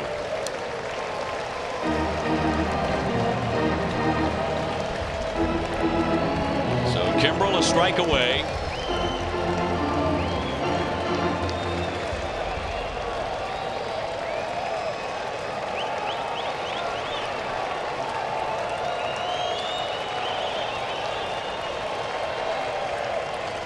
Trying to pin it down. Here's the 2-2. Left it high. So a full count on Adams.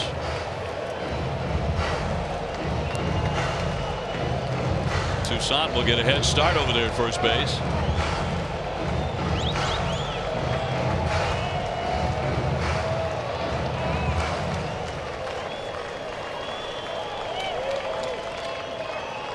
Runner goes. Swung on and missed, and that'll do it. What a comeback for the Boston Red Sox, the game of the year. They come back from 7-1 down and stun Atlanta to sweep the series. 9-8 the final. Brandon Phillips, the newest member of the Red Sox and the newest hero, with a 2-run home run in the 9th inning. That's all he was sitting on. Give me a fastball. Let me take a good hack at it. Look at him leaning way back. Knows this is out of here as soon as he hits it. So does Cunha Jr. in left field. He didn't even turn around and look. Way up into the seats. A huge blast in your debut for Brandon Phillips. So the Red Sox come to Atlanta and sweep the Braves. We're poised to go to postseason play. And now it is back home with a record of 97-44. TC?